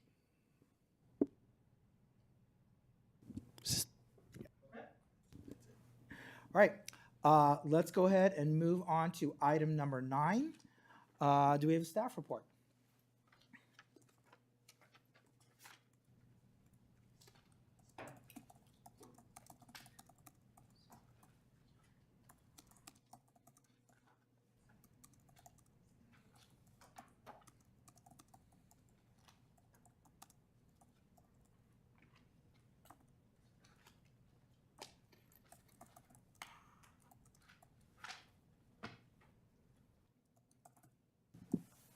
Good evening, Mayor Weinberg and council members. I am Director Furman from the Public Works Department. The purpose of today's discussion item is to give you an update on the implementation of the Stormwater Master Plan and to provide City Council with some options to establish financing for specific stormwater infrastructure improvements. Some background on the Stormwater Master Plan. Back in 2016, the adopted Stormwater Master Plan, City Council adopted the Stormwater Master Plan. 2019, in April, we had a public hearing for the proposed storm drainage fee. The same year, in 2019, we received the results of the storm drainage fee ballot, but it failed, and therefore we don't have a dedicated fund for stormwater. In November 15th of 2019, staff provided an overview of the new requirements of the Municipal Regional Permit 3.0. So the Stormwater Master Plan contains two types of benefits. One is the public benefit, and the other one is the private benefit. What is public benefit? It's a benefit that benefits all the residents, and this includes mandates and regulatory compliance. This public benefit, we cover that with general fund dollars. Private benefit is a special benefit to a small number of residents or a localized area. Under the public benefit that is citywide, regulatory compliance, here are some high priority that the city has completed. The trash capture requirement. We installed a large trash capture device on View Street, and it was completed in 2017. Also, the installation of 11 full trash capture devices on El Camino was completed in 2019. So we are in compliance with the state requirements for litter reduction. The full trash capture device in View Street captures all the downtown area, litter from there, and portions of San Antonio. We also adopted a green stormwater infrastructure plan back in 2019. And we have ongoing inspection and maintenance. For example, we have maintenance workers. They have to inspect 1,350 catch basins every year and the outfalls before the rainy season. And there's quarterly inspections of the full trash capture devices on El Camino and other types of maintenance as well. So all of these items here is the minimum we have to do to be able to be in compliance with the state requirements. And again, they're covered by general fund dollars. Under private benefit, we have projects, and here are some of the high priority projects. We have conveyance, problem areas, extension of systems, and dry wells. We have only been able to complete one of the problem areas high priority projects. That was back in 2018, the improvements to the Windheimer ditch. Unfortunately, for the Milverton Road, we only received one bid, as you remember, back in 2021, but the only bid that we received was extremely high. And this project it provides a special private benefit to a small number of residents, and it would have been funded with general fund dollars, but general fund dollars competing with all the other priorities, and if it only benefits a small number of residents, we're looking at a larger impact to the citywide. There was the other options here, or other types of high priority private benefit. So tonight, the policy questions for council consideration are: does the city council wish to explore benefit assessment districts to equitably fund stormwater projects that only provide private benefit? Number two, what are the most appropriate funding sources for stormwater projects that provide only private benefit? Some funding options for private benefit are three here listed. Property-related fee. As I mentioned before, we tried this approach, and these are all included in the Stormwater Master Plan, but it didn't pass in 2019, and therefore we don't have a dedicated fund to cover the private benefit projects. Community Facilities Districts, CFDs, these are, due to their complexity, we don't recommend this one. And we do recommend benefit assessment districts. There are some successful examples completed in the past. For example, the Blue Oak Assessment District for sewer improvements and the Raimundo Avenue Assessment District for curb gutter and sidewalk. So the recommendation tonight is for City Council to provide direction to staff to create a plan to establish assessment districts for private benefit. And then staff will return for council approval of the plan. This concludes my presentation, and I'm open for any questions.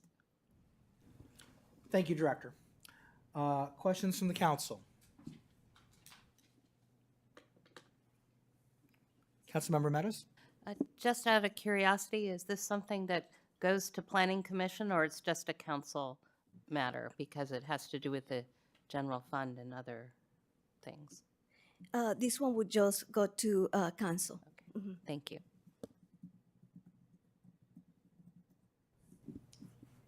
Councilmember Feiger? Thank you, Mayor, and thanks, Ms. Fairman. Can you please go to the second to last slide, please?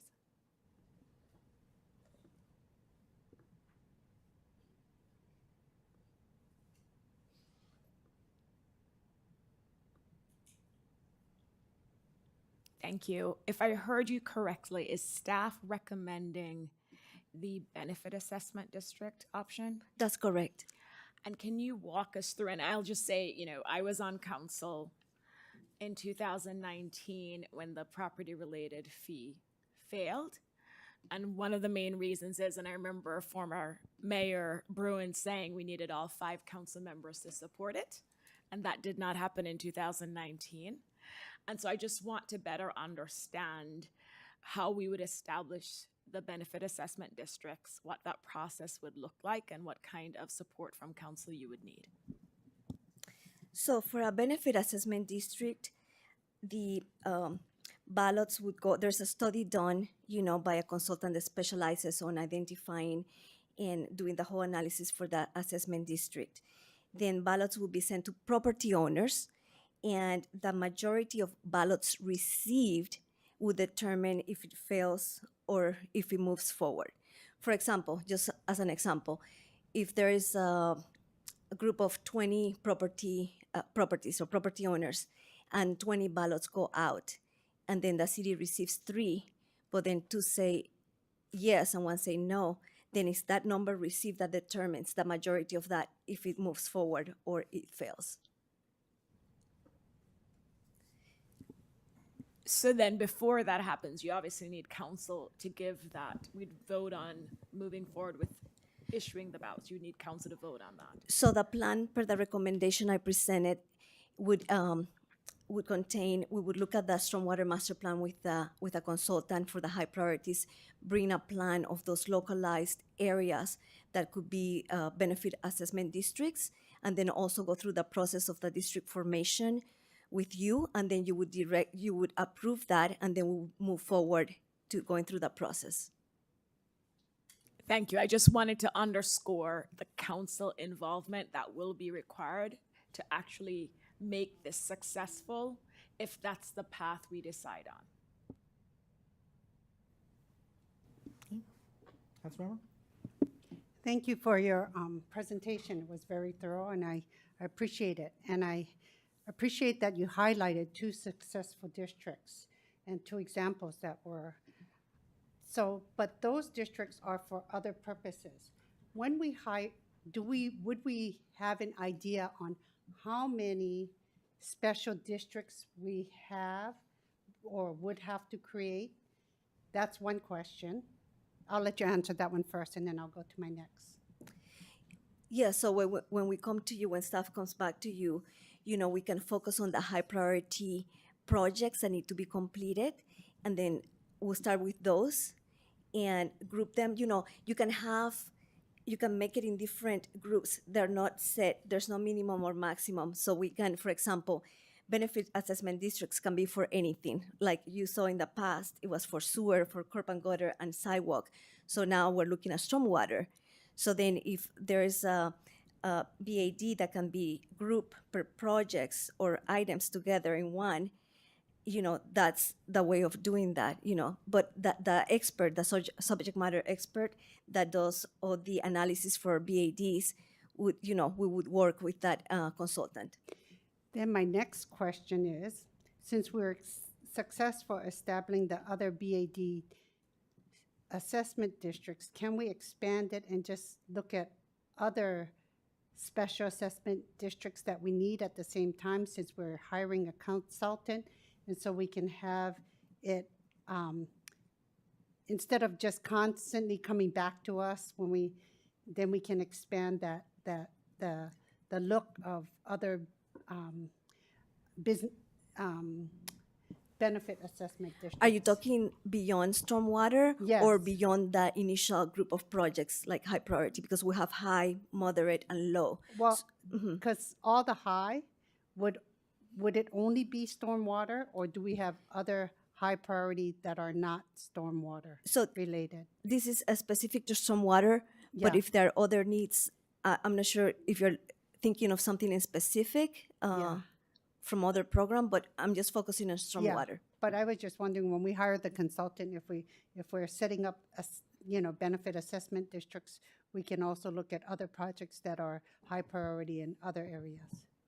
I think we need to focus on the stormwater based on the funds that we have for the consultant services. Okay. Otherwise, we would not be able to have the bandwidth, for the funds to do that. Okay. You can't have a general benefit assessment district, so you can't mix and match like sewer and stormwater or curb and gutter. They have to be specific because they're looking at that special and general benefit for stormwater to that property for that related fee. So. Right. I know we're looking at stormwater right now, but I figure if we're busy setting up benefit assessment districts and we see that we have another high priority one, like I was going to say, for example, I'm going to use an example like Diamond Court, where we had to look at road repair, right?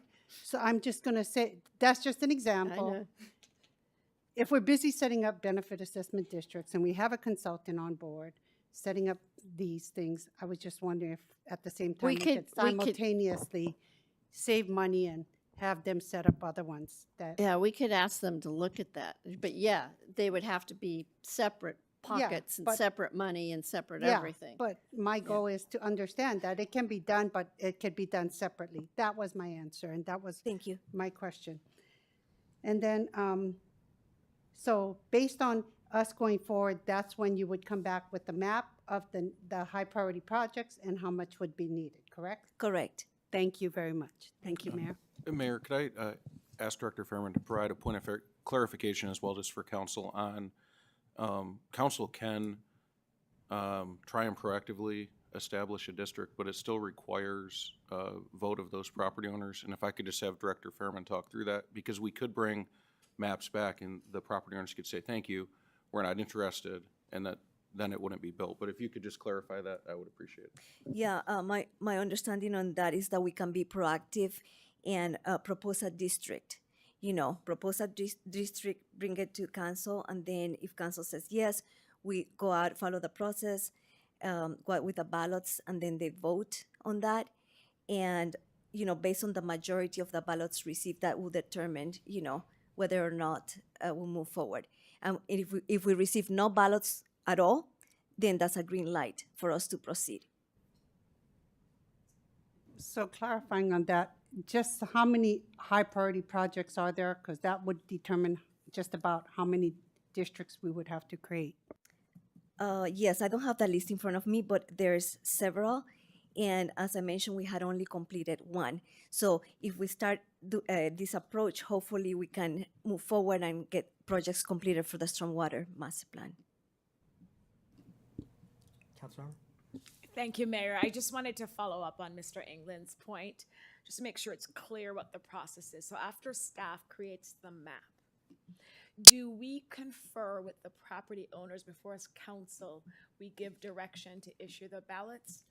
Or we create the map and then we give direction to issue the ballots, and that's when property owners have the opportunity to weigh in on whether or not they want to create this district? I'm going to look into that more with the consultant to confirm that. Mm-hmm. Jolie? So I know the city attorney is about to give a legal technical answer. From a practical standpoint, yes, we would want to coordinate with the neighborhood. If they're making it clear there's interest, then we'd want to proceed. We'd want to make sure we're answering their questions.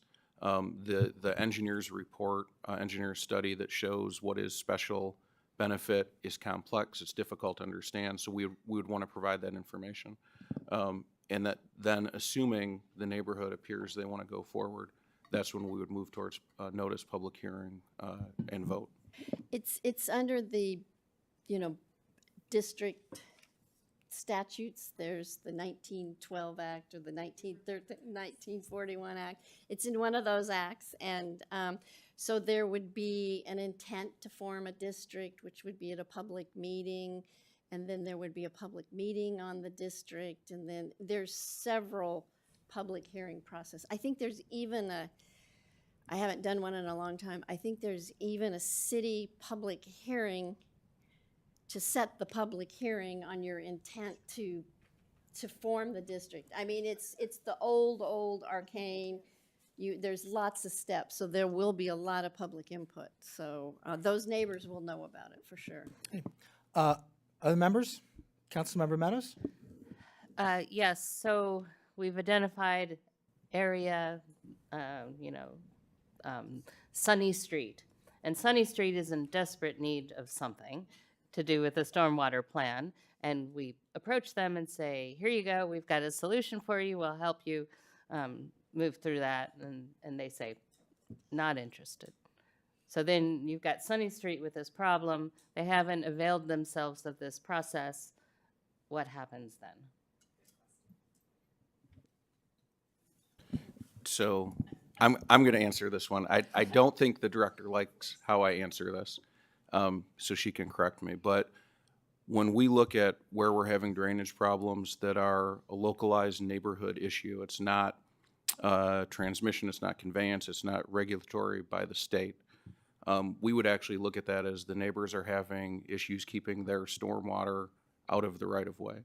We wouldn't look at that as a city issue.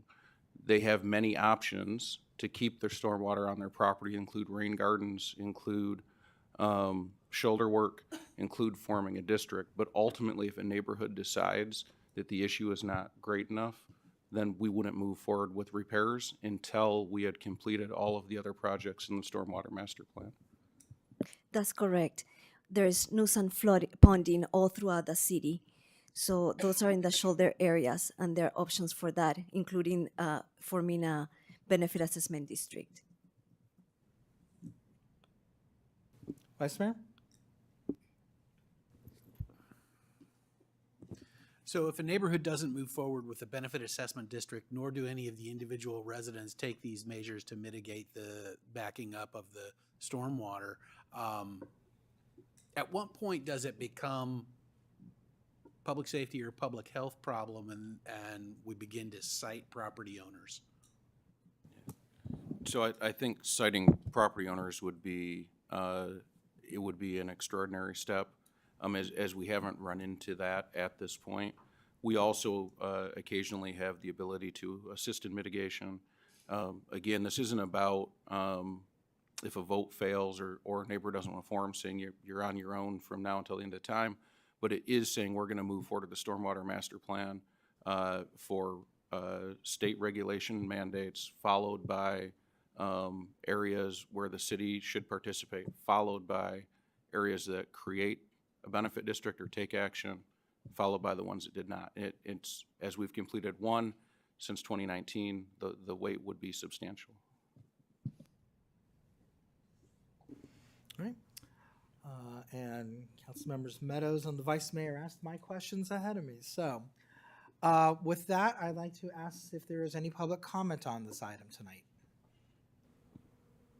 I have no cards. I'm looking around to see if anybody's jumping up. Oh, All no right, yeah, speakers. no one's stirring to jump up and talk about benefit assessment districts. So let's bring it back to council for discussion. Would anyone like to lead us with discussion or make a motion?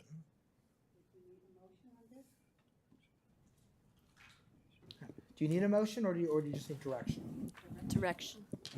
This is a directional item only. All right, anyone? Mayor, I can go ahead. Thank you. I'm sensing that the council wishes for city staff to explore the BADs to equitably fund stormwater projects and to also identify most appropriate funding sources for stormwater projects that provide only private benefit. I do too. Okay, so staff, I think you have your direction. Thank you very much. Okay. I think our next item of business is item number 6, 2024 Council Commission and Committee assignments. So Councilmember Liang, you asked to pull this from consent. I'll give you the floor. Okay, thank you. I pulled this because I was curious why you didn't check in with anyone.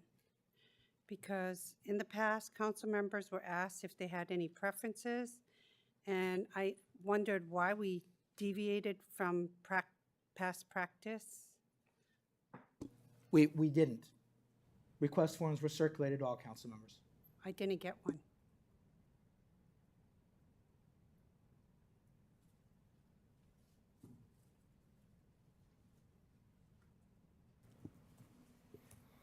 City staff, are we sure that a form was sent to all council members? I'm looking right now. Just one moment. We'll have to give the city clerk a moment to look, Mayor.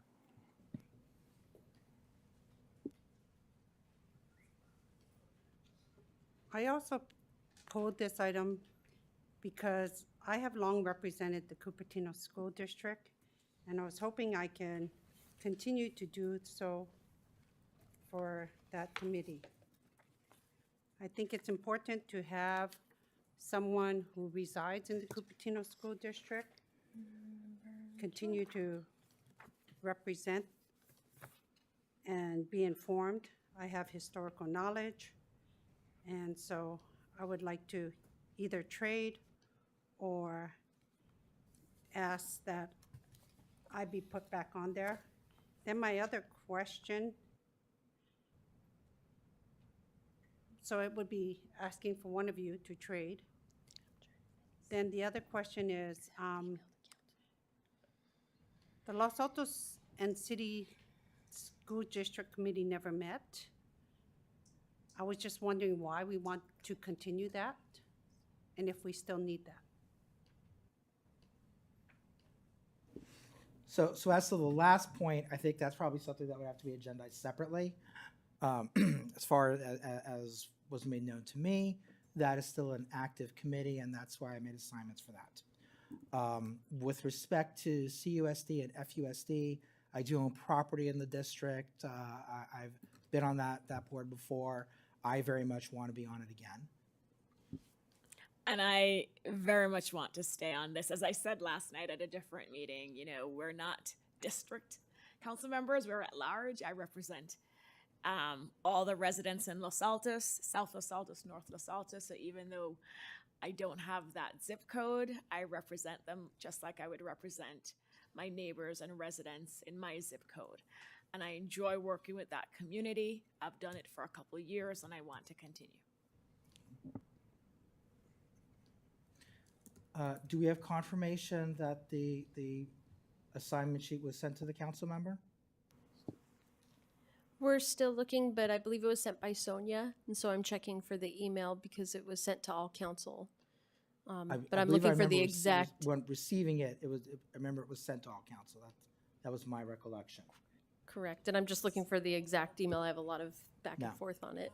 So I received everyone's but yours, council member, and given the process that we underwent last December and January with respect to council assignments, and given the fact that nothing has changed since then, it was my understanding that you simply elected not to submit one.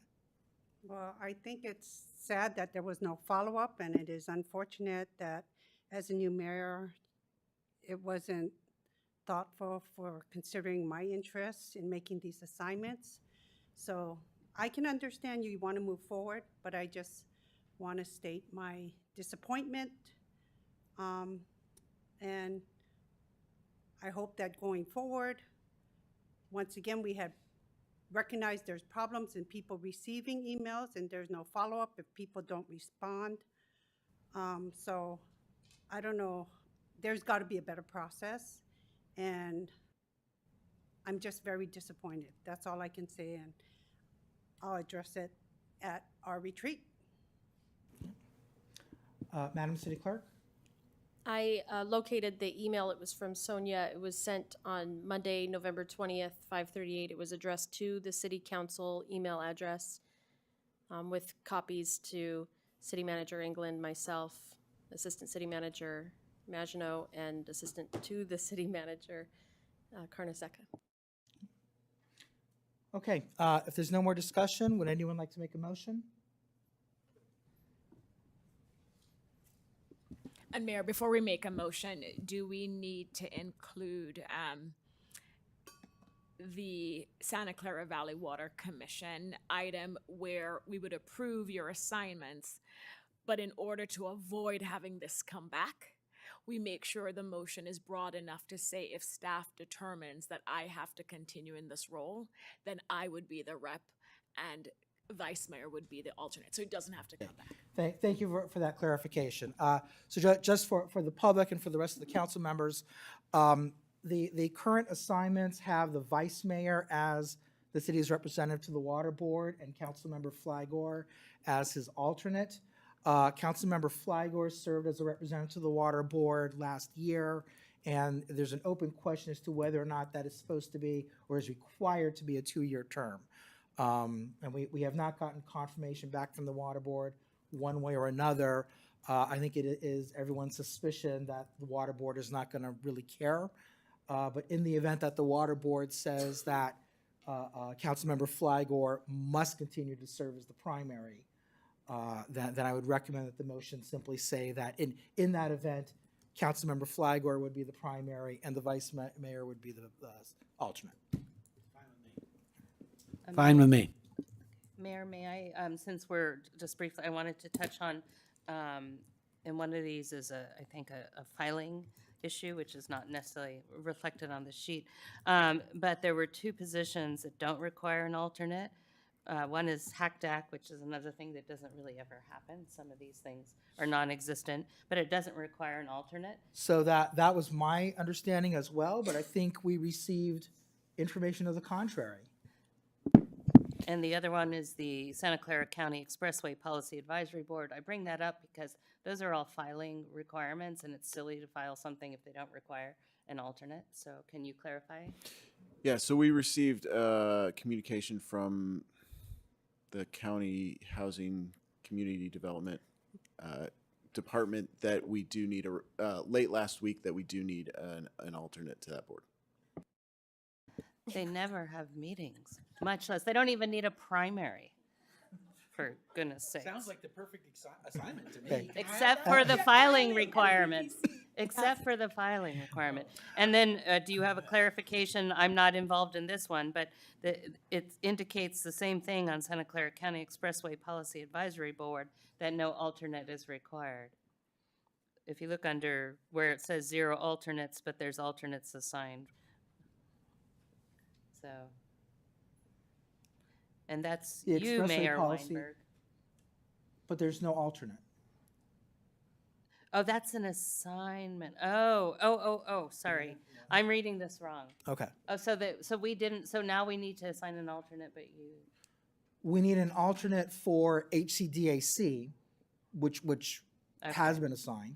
okay, We do not need one for the Expressway Policy Advisory Board, okay. and none is assigned.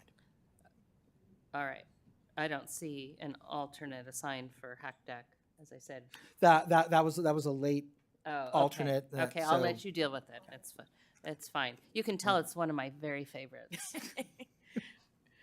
And Mayor, I do want to help you move this forward, but I do want a clarification as part of the motion. For the assignments to the Santa Clara County Cities Association, all three, we need to make clear that these assignments are to the Cities Association as an unincorporated association and also to the JPA. So again, we don't have to come back when it's a new organization. So can I simply ask that you work with staff to make sure that the notification that goes to the board is correct? Okay. Do we have a motion? And it's a motion to affirm the 2024 Council, Commission, and Committee assignments, because that's what it says in the norms, is you affirm them. I move we affirm these assignments. That's what it says. Friendly amendment to clarify the Water Commission assignments as described by the mayor, and also to clarify the Cities Association transition from an unincorporated association to a JPA. Thank you for those clarifications, and I accept that friendly amendment. And I'll second it. Councilmember Fliger. Yes. Councilmember Liang. I'll abstain since obviously my input doesn't matter. Councilmember Meadows. Yes. Vice Mayor Daley. Yes. Mayor Weinberg. Yes. Motion carries 4-0 to 1 with Councilmember Liang abstained. Okay. The next items 10 and 11, are informational only. So let's move on to council staff reports and direction on future agenda items. Why don't we start with council reports?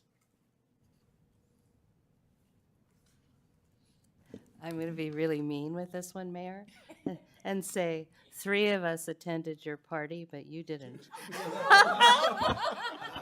But my wife and son did. Yes, that's true, but not your daughter. She had COVID. I know. I'm sorry. It was a lovely party. I have a report, Mayor. Councilmember. So last Thursday, we had the swearing in of a new police captain, Joe Ledoux. Is that his last name pronounced correctly? And it was a wonderful affair. And I wanted to note, I think we're probably pretty fortunate. The room was filled with various colleagues from different points in Joe's career. And I note that there was probably at least half a dozen of his colleagues that came all the way down here from Berkeley, including the retired Berkeley police chief for whom he had worked. So I think I was touched. I think that's a pretty neat commentary on the impact that Joe's had in past positions, and I'm looking forward to enjoying the benefit of his service in our community as well. Councilmember Flyer? Thank you, Mayor. I do have a couple of items. And Mr. England, I want to start off with just clarification on the dog park process, just based on the public comments that occurred at the beginning, because it gives the impression that our consultants are directing our residents and members of our community to come to us to make some decisions before it sounds like the process is complete. I assume it will eventually come back to us once there's a proposal. But it caught me off guard to hear they were coming to us and telling us we're the only ones who can make certain decisions. And I don't think we're at that point. So if I could speak to that, I was at the informational session last week, and the two members of the public who spoke were there. There were an awful lot of questions that really were beyond what the consultant could answer. Like, why are you putting a generator right there? And I mean, that's the consultant was told, this is the space, these are the constraints, and in the models that they had available for the public to look at, there's the generator. Almost universally, the people who were there to look at the dog park hated seeing the generator there, but it's a much. The placement of the generator, as we all know, is something that we discussed a year or two ago. There are larger issues with it. So the consultant who sometimes was rather aggressively, opinions were given to the consultant rather aggressively.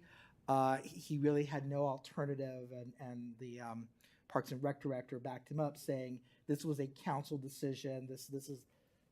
We could change the design of the park, but we can't change where the generator is going, as one example.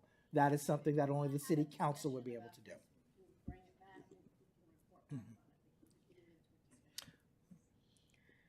So to sum up, they're prematurely coming to council. Yeah, without having a discussion in City Attorney's point, it is not even through the Parks and Rec Commission yet. Okay. You can keep your mic on, Mr. England. Could you give us a status update on the Community Center Cafe? I believe the RFP is out. I can have the Parks and Recreation Director provide a formal update to council, and we can put it as an information item at the next, well, that's January, but yes, the next meeting. Thank you. And then two proposed future agenda items. One, as you may have seen in the news or local papers, state law changed effective January 1st for us to actually increase salaries for different cities based on the population. And I know many cities around us and colleagues have been looking at that, and I wasn't sure if that's something our city wanted to look at, their support for that. And I think we would need 3, because the city attorney would need to work with staff to bring something forward. I support that. He needs 3. All right, I'll be the third. Are you sure? Okay. And then the second item, as you know, we have city-sponsored shuttles that we've had for a few years, and I've received from my office hours feedback from community members on ways they think we could improve our shuttle service. And I know Palo Alto, Mountain View, and other cities do their shuttle services differently for a variety of reasons. Funding is one of them. But I think it may be worthwhile for us as a council to revisit our shuttle service just to make sure it's still serving the needs of the community post-COVID. Again, I think I need at least, I think for this one, City Attorney, do I just need one since we need to discuss it? Yeah, we need to discuss it because we don't even have a shuttle service. Let's clarify what the shuttle service is, and we can do that in the discussion. Yeah, and then we can tell you. No, we do have a service. People can get reimbursed. We can tell you updates. Yes. Yeah, we can give you the update on everything we're doing. And that's it for me, Mayor. Thank you. So, sorry, Mayor, did we have a third on that? Do we need or a not? third? Well, I do think it's a good topic for council, and if council does want to consider it, I would like to have Recreation come and provide an overview. I can be a third because there is a reimbursement thing. Yes. Councilmember? Thank you.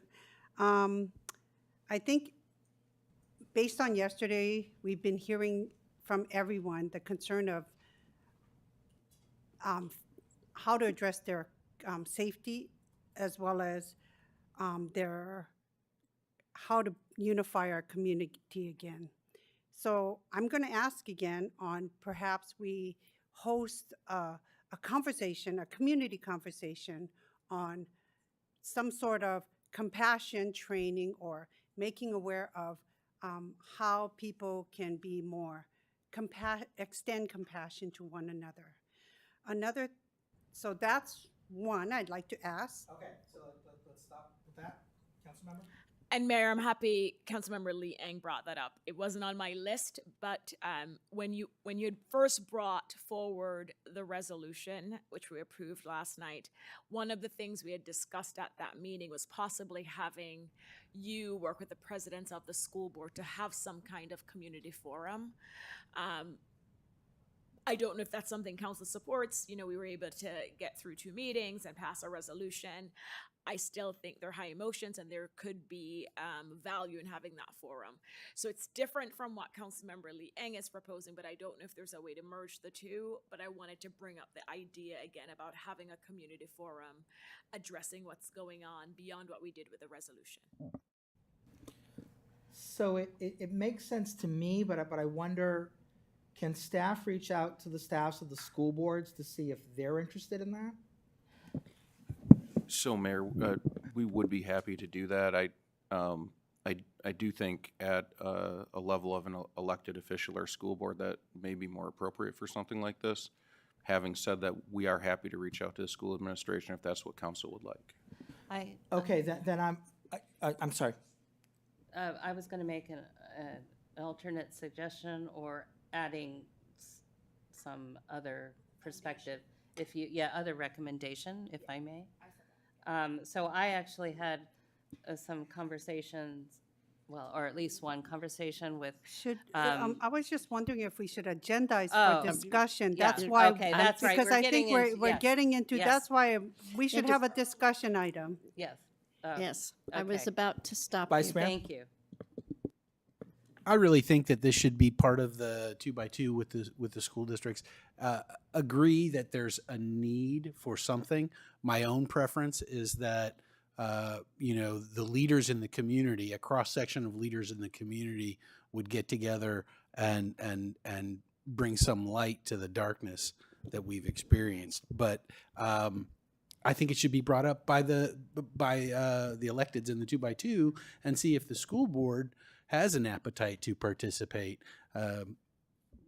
It's pointless for us to agendize it until we hear from the school board. I think we need to agendize it to have that discussion. Okay, I think there are at least 3 council members who want to agendize whether or not we should move forward with this, and if so, what route would we take? Well, you should check. Yeah. Then my other thing is, looking through the agenda packets, like tonight, we had a lot of, we have agendas that reference muni codes, resolutions, and ordinances. I feel that when we have agenda items that reference these items, we should have a copy of those items included with the agenda. So if we can, I think that could be a direction item that we could provide, or do we need to agendize it for discussion? So if we go back to the other item first to see if that's been added, and then I can respond to that. I'm sorry, say that again? I don't think No? Okay. Okay. Oh, wait, I thought it's agendized. Oh, we didn't, you gotta go back to the other item? I thought there were 3, but there were not 3, and then you moved on. Oh, sorry, I thought you said there's 3, so it's gonna be agendized. No, I guess I'm wrong. So I'm sorry, let's go back. So when we make changes to the Muni Code ordinances, policies, if there are changes, they come forward in a red line version to council.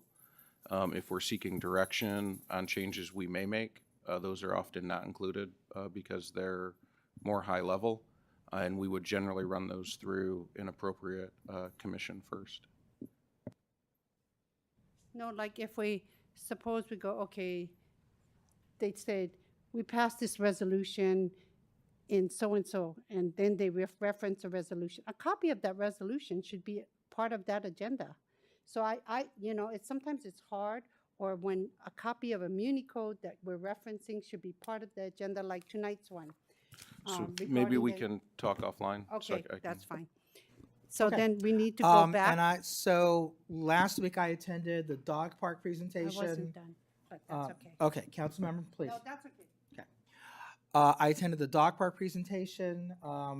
It was a stormy night, so I think that the turnout was not as much as one might otherwise have hoped, but it was a loud and vocal crowd. And shout out to Manny and his staff. I think they did a very good job working with the consultant and putting on an active presentation.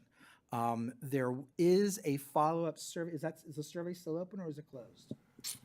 I would have to check, Mayor. Sorry. Okay, so if you look at the city manager's weekly update, there was a link to a survey to give additional input on the two conceptual plans. And I would encourage everyone to participate in that if you have interest and you are able to do so. And then I would like to propose a future agenda item. We all received the email and we heard public comment tonight about the failure for our school districts in the south of the city to be notified of an opportunity for a teacher or staff to get a BMR unit. I would like to agendize really how the whole process works and our relationship with Alta. I remember being rather underwhelmed the last time we heard from them, and quite frankly, I'm pretty angry, and I suspect my colleagues are as well, that this has happened now twice. But maybe, because could we have Mr. England respond to that? Because I think staff may have an update So on Alta. Council may have noticed our new housing manager in the crowd tonight. We are changing both our relationship with Alta and the responsibilities that we expect them to complete. We are happy to bring that back to council to preview, get direction, get input. Just ask council gives us the time to get it established based on the contractual obligations that we have.